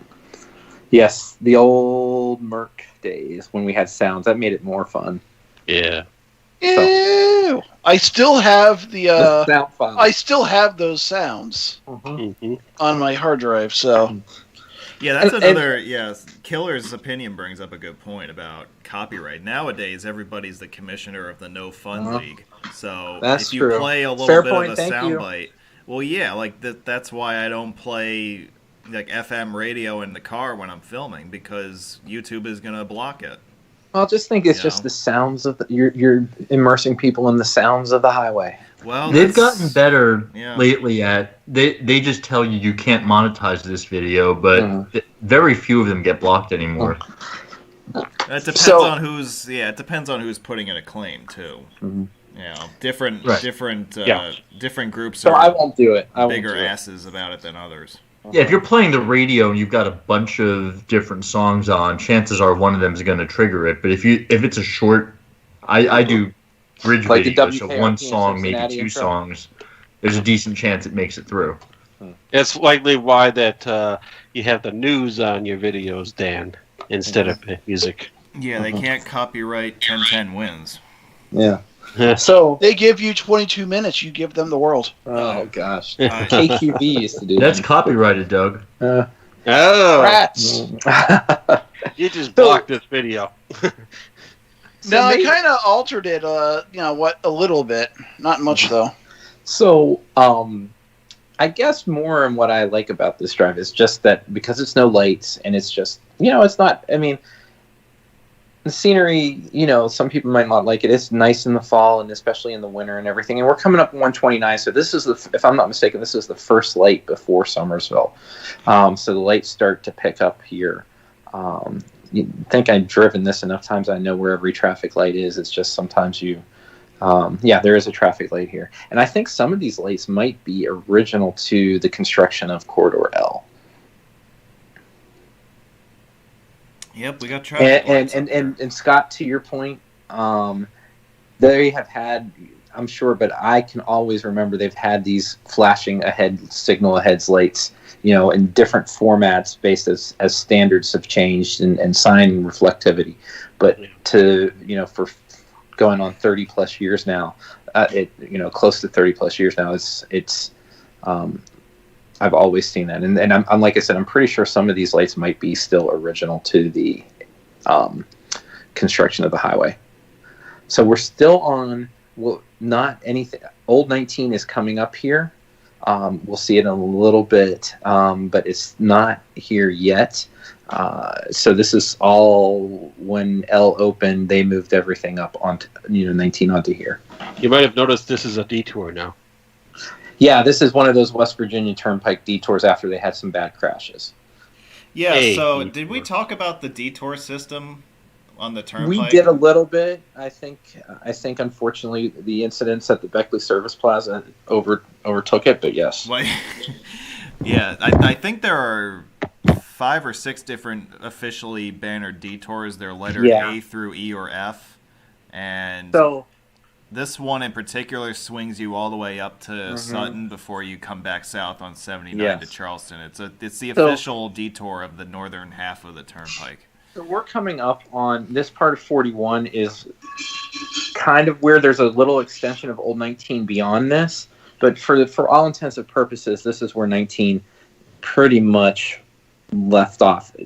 You'll see behind this Go Mart, there's a road, and that was Old 19, and it'll join here. But for all intents and purposes, this is now 19's basic. Old 19 is parallel to it, and you're starting to see ads for the Summersville. And I was saying earlier here, it's scenic. I mean, this area is scenic. The whole road's scenic. It's just that stretch, 30 some mile, approximately, 20 to 30 mile stretch of just no lights and just, a real expressway. just makes it enjoyable. I just looked in Wikipedia, and the official nickname of Summersville per Wikipedia is the world's largest speed trap. Yeah, certainly makes sense. And you know what? And they're not putting it away either. What are they putting it into highways? No, it's a joke off of the. Never mind. But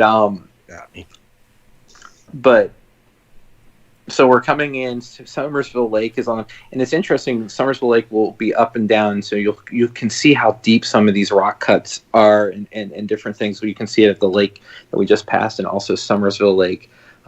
You can see if it's high, if they've drawn out or anything. And if I'm not mistaken, you'll be able to see it. Old Route 19 is coming here on the right, and then these bridges here, if I'm not mistaken, are for Summersville Lake. Another place that people will stop off and different things here, as we are now in Summersville, yet we're not in the speed trap zone yet.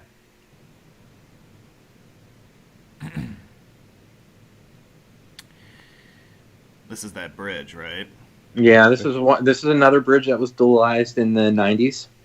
Okay. And I mean, obviously you're not swinging around, but if people would look, you can see some of the cuts from the water and different things like that. Summersville Lake is another very popular recreation lake. So, L just opened this up to people, and actually for a while, this area was seeing an increase of population after the highway opened. And you'll see all these cars here. They're parking to walk down and different things. This is another example. At least this time they're parked off the highway to either hike, bike, different things at the lake or at the river access. And that's not, the thing is, surprisingly, it's almost ad hoc, almost like a desire trail, that it's not, marked as an official parking area. I wonder if with the National Park Service, with it being, even though it's not, I don't think it's going to be in it, if that will change things and it might be better designated and improvements. I know that part of the National Park designation will help improve the access in some areas.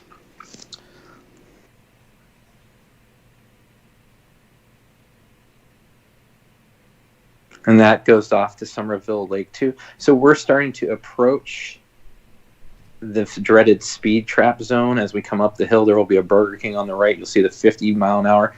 You'll start, easing off. And once you get to the Burger King at the light here coming up, that 19 would take to go into Summersville when it was its own, before L, the fun starts, the lights and everything else. I've never been more excited to enter a speed trap zone. You guys are really building up the anticipation here. This is fun. It was the most exciting time of my life. More so than in Saratoga during race season, Doug. Well, those are breakfasts on Enchanted Mornings and excitement in the afternoon. Oh, and this no. It's post time. So we are now in the infamous speed trap zone. This is the first of the lights in Summersville. The world's largest. 41 goes through here, 39. So this hill with the light at the bottom of the hill for 39 is typically where they'll set up, either going down this hill or up the hill after the light. That's where I've seen them the most commonly set up. Well, we're going to have to see if they're set up on this day, because I don't remember. I didn't get pulled over, so it might not have been. Yeah, well, did you notice people were deliberately most people were driving as close to the speed limit as possible?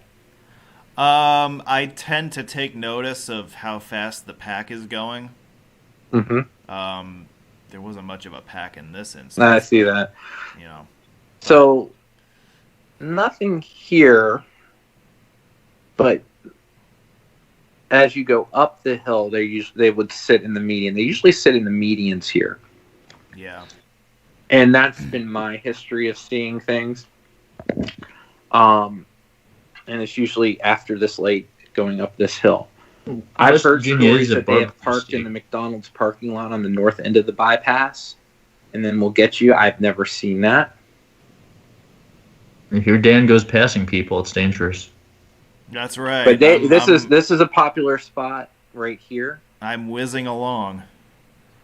Ugh. But right there is a very popular spot. I think, if I'm not mistaken, they were getting ready to put another light somewhere around here. This might have been where they were going to put another light. Because I drove this in September after Labor Day. Is the last time I've been on it. Although I'll probably be going on it here in the next couple of weeks, and probably more frequently this year, obviously. So we're starting to get into the main commercial district here. There's a Sheetz. There's some hotel. There is a Shoney's. I see Killer's Opinion was excited. I've stopped on a number of band trips and academic games trips at that Shoney's as we headed down to either Georgia or Florida in bus trips. So I've been to that Shoney's back in the 90s, early 90s. Adam, you mentioned band a lot. Like, what's your background there? I played tenor sax. Oh, nice. I was in marching band. Hey, it got and. He was a band geek. Awesome. Yes, I was. All right. We were a competitive one, so we went to Florida twice. Actually, we performed in the Hall of Fame now Outback Bowl in January 1st, 1995, between Duke and Wisconsin. Very cool. So I think a light's going to here, but you can see that we got a Bob Evans down at the farm. You have a Walmart Supercenter on the left that used to be on the right side, and they've had different things here. But you got an Applebee's. They're feeling good in the neighborhood. There's the Sheetz. I like how we're getting all the slogans in here off the cuff. Yeah. Hey, I'm trying to get where it's at where you can get, bring in the money. So whenever you do speed in this road, you can pay for the parking ticket. Well, hopefully all the super chat revenue I'm getting tonight will pay for my forthcoming speeding ticket through here.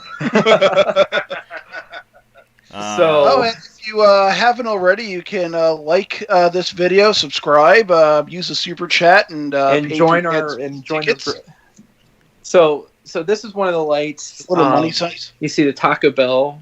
The last time my wife has ever gone to a Taco Bell is this one here. Hey, look, Wendy's. She gets around. We need to. Wendy's. She does. We should go Wendy's. Remember the Wendy's in Bennington and the lady where they actually had someone dressed up? Yeah, there was this girl who was working at Wendy's in Bennington, Vermont, and before they closed the Wendy's, and now it's I think it's a bank of some sort. There's the Shoney's. I've eaten that, and I've stayed at that Quality Inn whenever it was probably something else. But here we're coming up near the end of the whole speed area. It's Summersville. I mean, it's slow because it slows you down, but it's only a couple miles. There's McDonald's. There's a Hampton Inn. And different things. Like I said, I've heard stories that they would sit in the parking lot of the Hampton Inn and watch people go by and then nail someone later. I don't know how true that is. But you'll have one more light coming up, then you go past a high school, and then it's 65 the rest of the way. And usually I will see more state troopers pull people over, West Virginia state troopers, than I've seen actual West Virginia, Summersville local police pull people over. Do they pull you over for speeding in the drive-through lane? I don't know. Maybe if you told them they were just going to have something hot and ready at Wendy's, maybe they change your mind. Yeah. I mean, if I was going to Wendy's, I'd be in a hurry. I know that. No, she is hot and juicy after all. So she stays open late. Nah, we're not going there. So 41 here will go back in, and this is the last time we'll see 41 as well. You go left here, you'll go through downtown Summersville. It's been a while since I've done that. And if I ever have a chance, I'll probably try to do that. It'd be a nice little walk through, Doug, and everything else. And, so we're getting ready to go here, and you can see the lights are more the pain in the ass than I think the speed, because they can take some time. Yeah, especially if you're stuck behind a Caterpillar truck. Yeah. So you'll see this is pretty much the last 50. And if I was driving, good, Dan, I would have done the same thing, gone past this white SUV in front of me. But of course, then it decides to go fast. But you'll see there's Nicholas County High School in the park right here. And then you'll have this traffic light, and then the restrictions are over. Hey, looks like they were doing their own videos on the side of the road there. And there's a couple little old alignments of 19 here that were, I think, changed once they went to 4 lanes. So also right around here is when it went back to 2 lanes. prior to the dualization. So it was about maybe here, or even it might have been sooner, where it was in this general area. So you'll have a 50, and then you go a couple 100 yards, and then you see 65, and it's over. Yep, so we're back to 65, back to ADHS Expressway standard, I presume. With some interchange. Yeah, so this was 2 lanes here, and I remember going, and this was more of a difficult 2-lane than one you'll see here because it's going up the mountains and different things like that. They built this originally in the 70s as 2 lanes. I don't remember the reasoning. I think they didn't think they would have the traffic flow. You see an old 19, next left, it'll go on that side, and then it'll cut over on the side. But, and we only got about 25 miles to go. But this was here going through. This is one of the 2 exits that were built when they dualized here for 55 and then later for 82. It's not, is it 82? I can't remember what it is, but we'll see it when we get there. But 55, this was built as, this interchange was not present at all. It was just an at-grade intersection. If I'm not mistaken, it was just 55 went to, you just turned right to go into 55. So there wasn't any grading or anything for it at the time.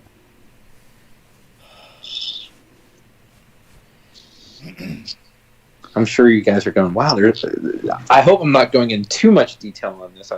And not listen, as I said at the top, I'm really grasping for things to say because I'm half asleep. But I'm working. Well, you should have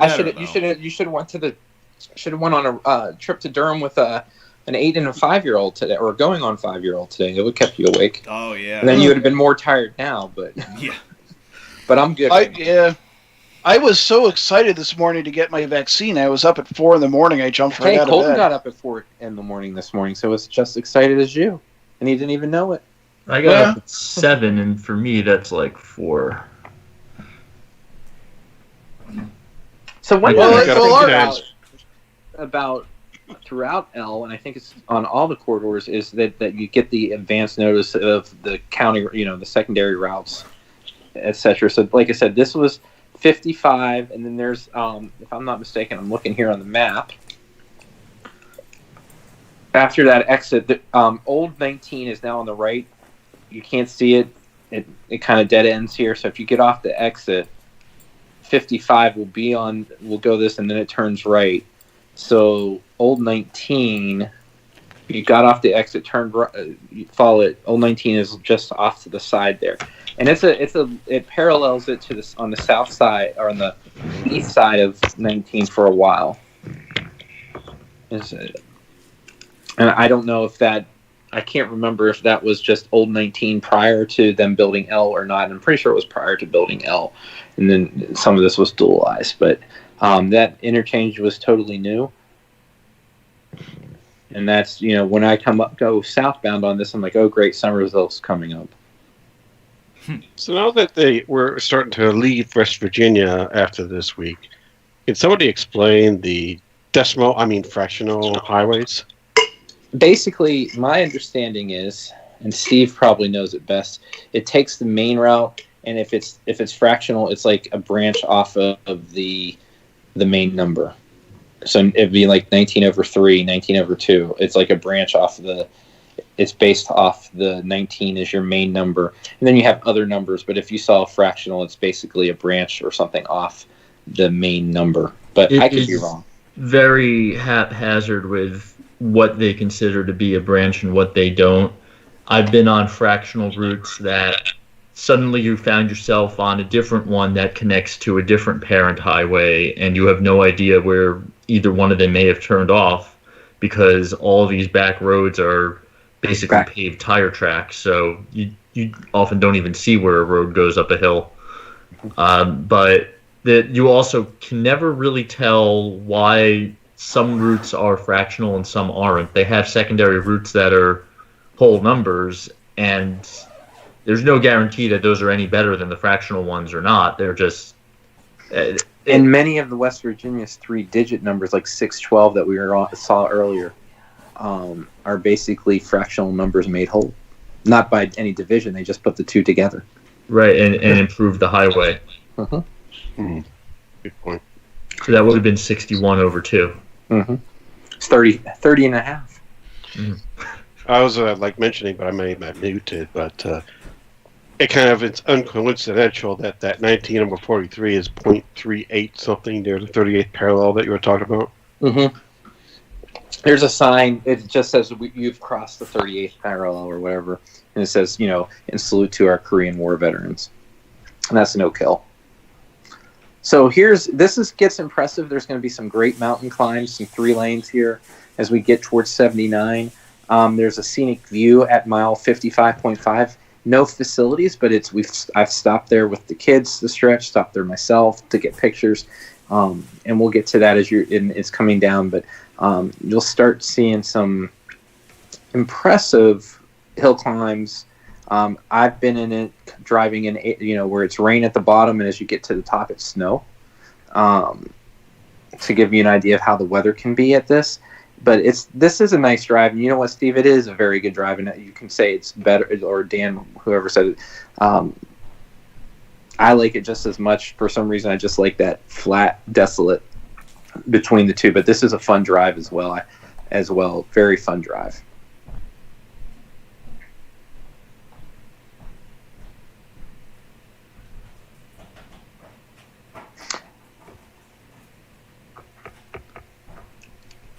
And the other thing is, there's not too many services. Now, there's one thing that, as we get to the last exit at Birch River, when we get to that point, early days of coming down, I wish I got it. There used to be an old truss bridge off of 19. I never took a picture of, and I regret that, and I'll show where it is later. But here you can see, climbing up, you see some nice rock cuts. Obviously, this was 2 lanes that got widened. So, Steve, there's your cuts and blasting. Not egregious. Mm-hmm.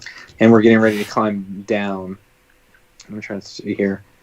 Is that a school speed limit or a truck speed limit? Truck. Okay. Not supposed to use the yellow banners for trucks on those, but... That wouldn't be yellow anyway. If it was school, it would be fluorescent green.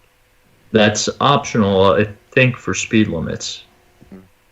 So this will be a nice descent going through. There's a couple. I think this is the first of a few.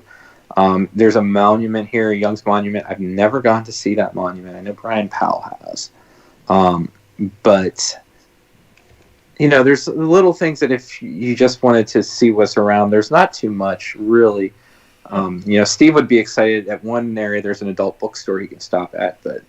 I'm excited for you for that. But no, I checked, and yes, school would now have to be fluorescent yellow-green. I think that was a change as of 2009. So, wow, we're already coming into that scenic overlook I was telling you at. So we're really we're moving pretty fast. Yeah. And this is coming down. You can see the wide median here. So when they did widen it, they built here. You can see there's a good crossover length here.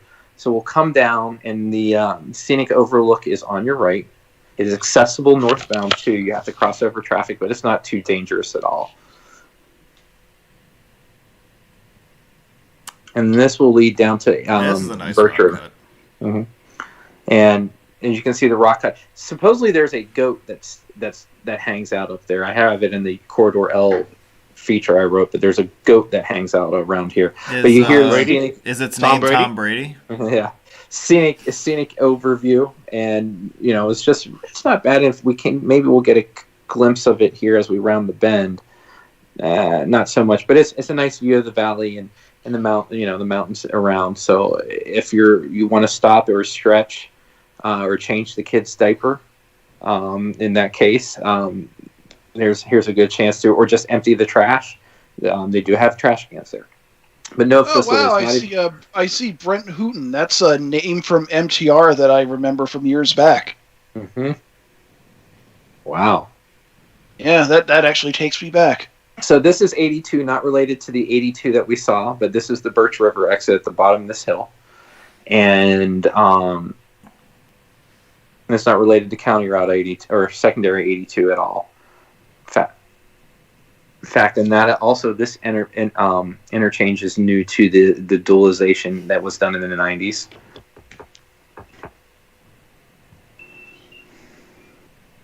Yeah, this is probably, other than the New River Gorge, this is my favorite. This is great. And yeah. Yeah, this is very scenic.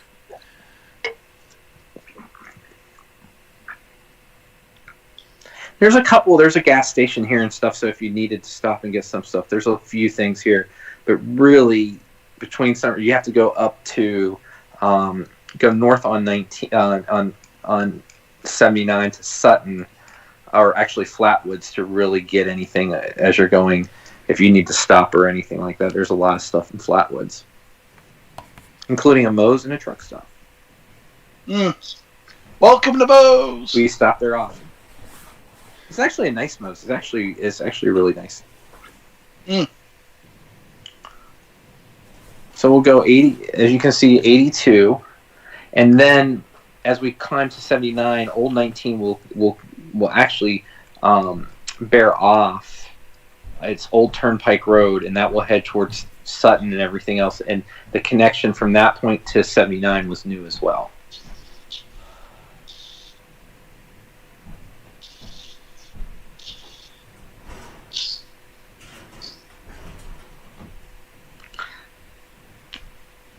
So again, Birch River and everything else. So you see the bridge for the ramp that goes over the creek, and to the right, further right, there was, I don't know, it was an old part of 19, old part, and there was a nice little old truss bridge. I don't know the term of it. It was like almost that. It goes up and it has the arch and then down. And it was there until about 2003 or so, 2 or 3, and I never took photos of it. So shame on me for 6 weeks. Tisk. Uh-huh. Pony truss? Yeah, it wasn't the smaller one. It was higher up. So, and I'm sorry I don't have my terminology on it, since we were talking bridge hunter, or the late pitch bridges and tunnels of Allegheny County site, pghbridges.com, which was a big influence of mine. And if you listen to my podcast on the Junction, I talked about some of my influences in the hobby, over my, that got me started, and different things like that. So if you haven't, give it a listen and let me know what you think. Plug. And there's a way where you can leave a voice message through the podcast as well, if you have an Anchor FM. So this is another climb as we're getting to 79. Did you finish this going north on 79 or south on 79, Dan? Neither. Okay. Then you did.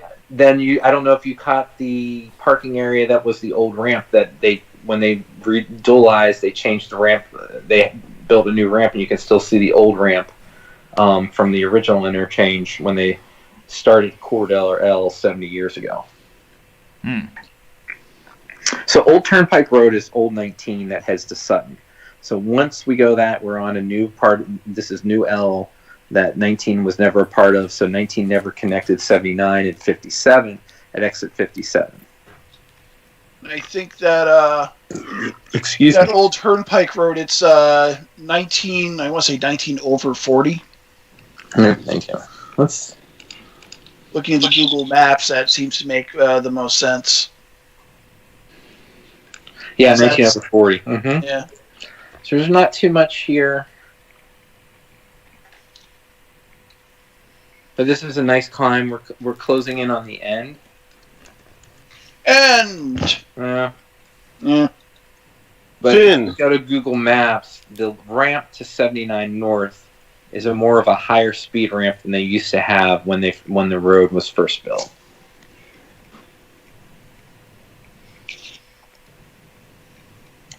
So, one person had questioned in the chat whether the interchange at the north end was intended for a future potential extension. I don't think it would have been, but no, to my knowledge, no.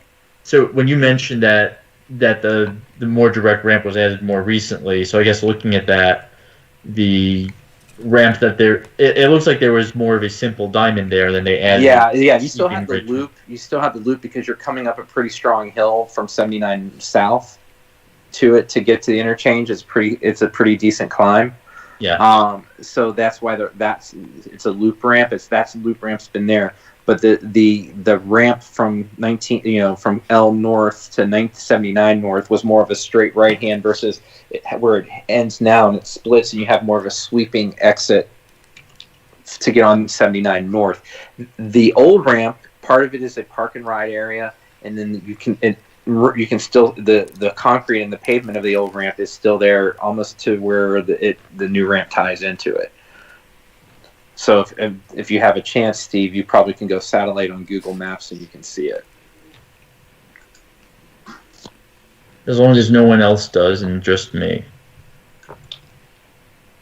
But no, to my Too knowledge, late. there's never any intention. L was always legislated to end at 79 where it did.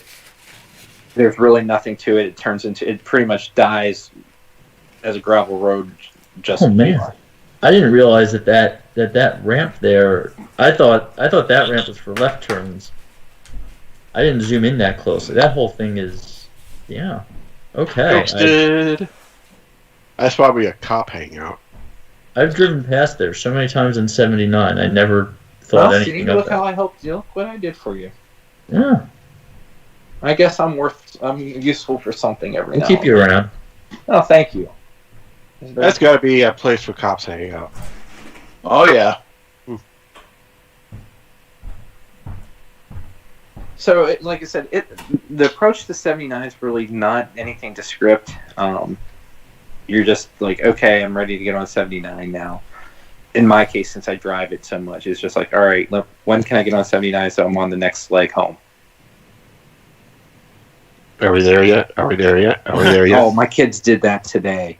Can we go to Mount Splashmore? Can we go to Mount Splashmore? Yay! How much longer? Remember, kids, we parked in the itchy lot. Hey, Steve, there's Not the scratchy lot. There's your Not the scratchy lot. There's your bookstore for you, Steve. But that's so.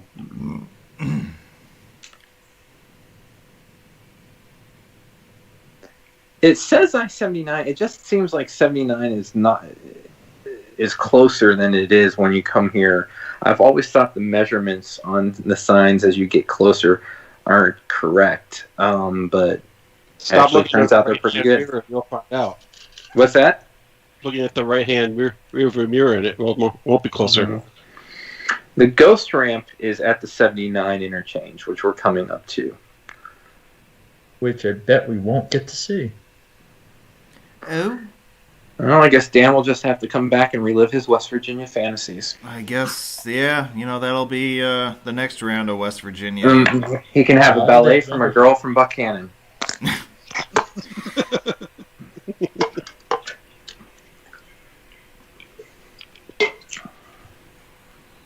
Oh, where's my Chicago fans on that one? I know someone from West Virginia who has all their teeth. Oh, hey! That's a first. Yeah. I dated a girl that went to West Virginia. that You had all might be a her teeth. redneck. Wasn't she a puppetry major? Yes, she was. The first Christie I dated. Oh yeah, there's We all long went line over of- that story. There's a long line of Christies there, isn't there? Yeah. Yeah.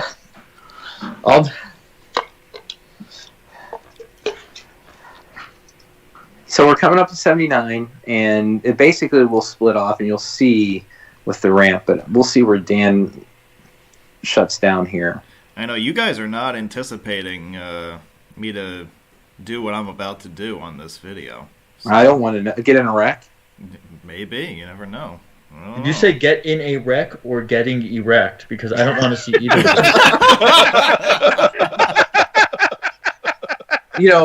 He's lucky. Oh, jeez. Steve, only you would say that.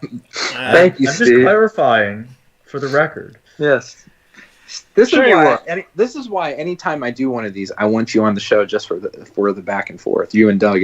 I should have it on a contract. Comic relief, we need that. Yeah. I am just here for commentary. So you see here the difference here. It's still 55, but there's the ramp that goes to 79. So it splits off here. You must go on the gravel part, which I haven't. And you'll see right here on the right where those cars are parked. That's the park and ride.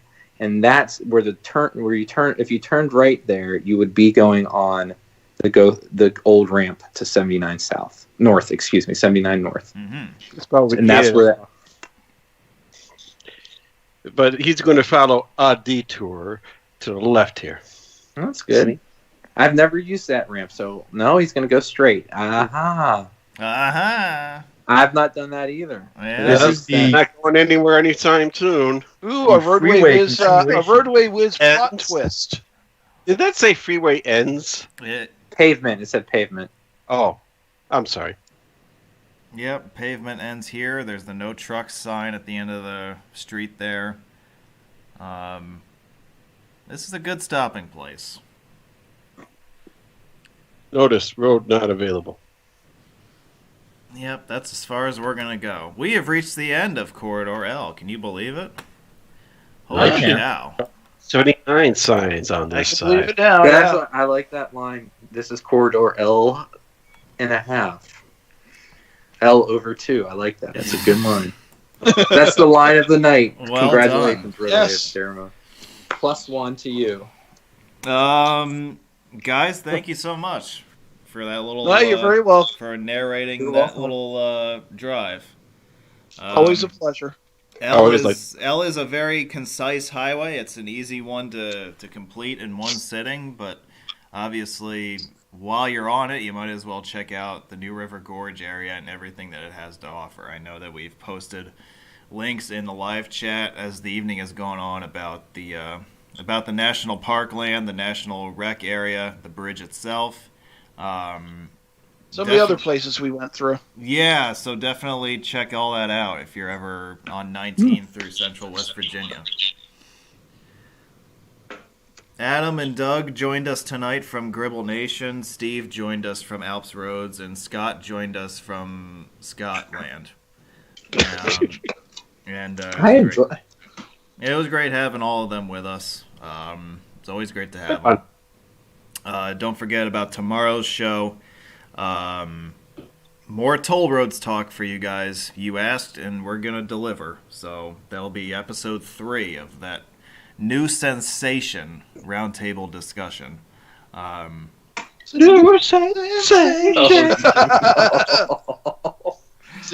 great minds think alike. Great minds think alike. So that's all I got. Guys, you have anything you want to add before we sign off? No, just, Good fight, good no. Adam's like, no, shut up. I just hope there's now that we're done with West Virginia, I just hope that there's an episode in the future where commenters and viewers can share their own Beckley, West Virginia, Beckley rest area stories. Well, maybe we can do a roundtable on that. Yeah. That's definitely going to be a PG-13 episode. Yep. That was this was fun too, and if you guys, for the people that may have never driven it, I hope you enjoyed it. It's a nice route. It shows you, I think, also what these, our corridor ADHS highways, the benefits that they do bring. They do not always need to be freeways, but they do have an impact that you have to do it right, to Steve's point and to some of your Corridor H discussion that you guys had. But they have had a significant impact and, into West Virginia and in other areas. So, the creation of these corridors have been they're usually overlooked because it's not interstate, God forbid, but they have had a significant impact in many rural areas in the Appalachians. It's not interstate, so you don't have to have wait a minute cables. The ADHS system has been obviously a major discussion point in West Virginia politics, and obviously in the road enthusiast community at large. And I can't imagine that will stop anytime soon because, obviously these roads are major points of lively discussion, sometimes contentious discussion, but that's okay. And it's still and they're still evolving too. That is true. Like a Corridor H, for instance. And then you could talk about the ones that never got completed, like I-22 into Memphis, and more points of discussion about what isn't built. Yeah, and you have some in western North Carolina and eastern Tennessee. Or what corridors they could have picked instead. Mm-hmm. And they're still, I mean, yeah. And how they've evolved into the high priority corridors too. All of it. Right. Well, guys, this was fun. Thanks so much for doing this. And no problem. We look forward to seeing you right back here tomorrow for more toll roads talk. Really looking forward to another episode of that, and we hope to see you right back here next Saturday for our next virtual tour episode. I'm going to sign off for tonight. I'm going to get some more coffee, and hopefully I'll be able to stay up for a little while longer. I am, of course, Roadway Wiz. Thank you very much for watching. We look forward to seeing you next time. And for those of you who missed my remarks earlier in the program before we started our new River Gorge discussion, I definitely encourage you to go back and see that. I hope those comments and that clarification find you well.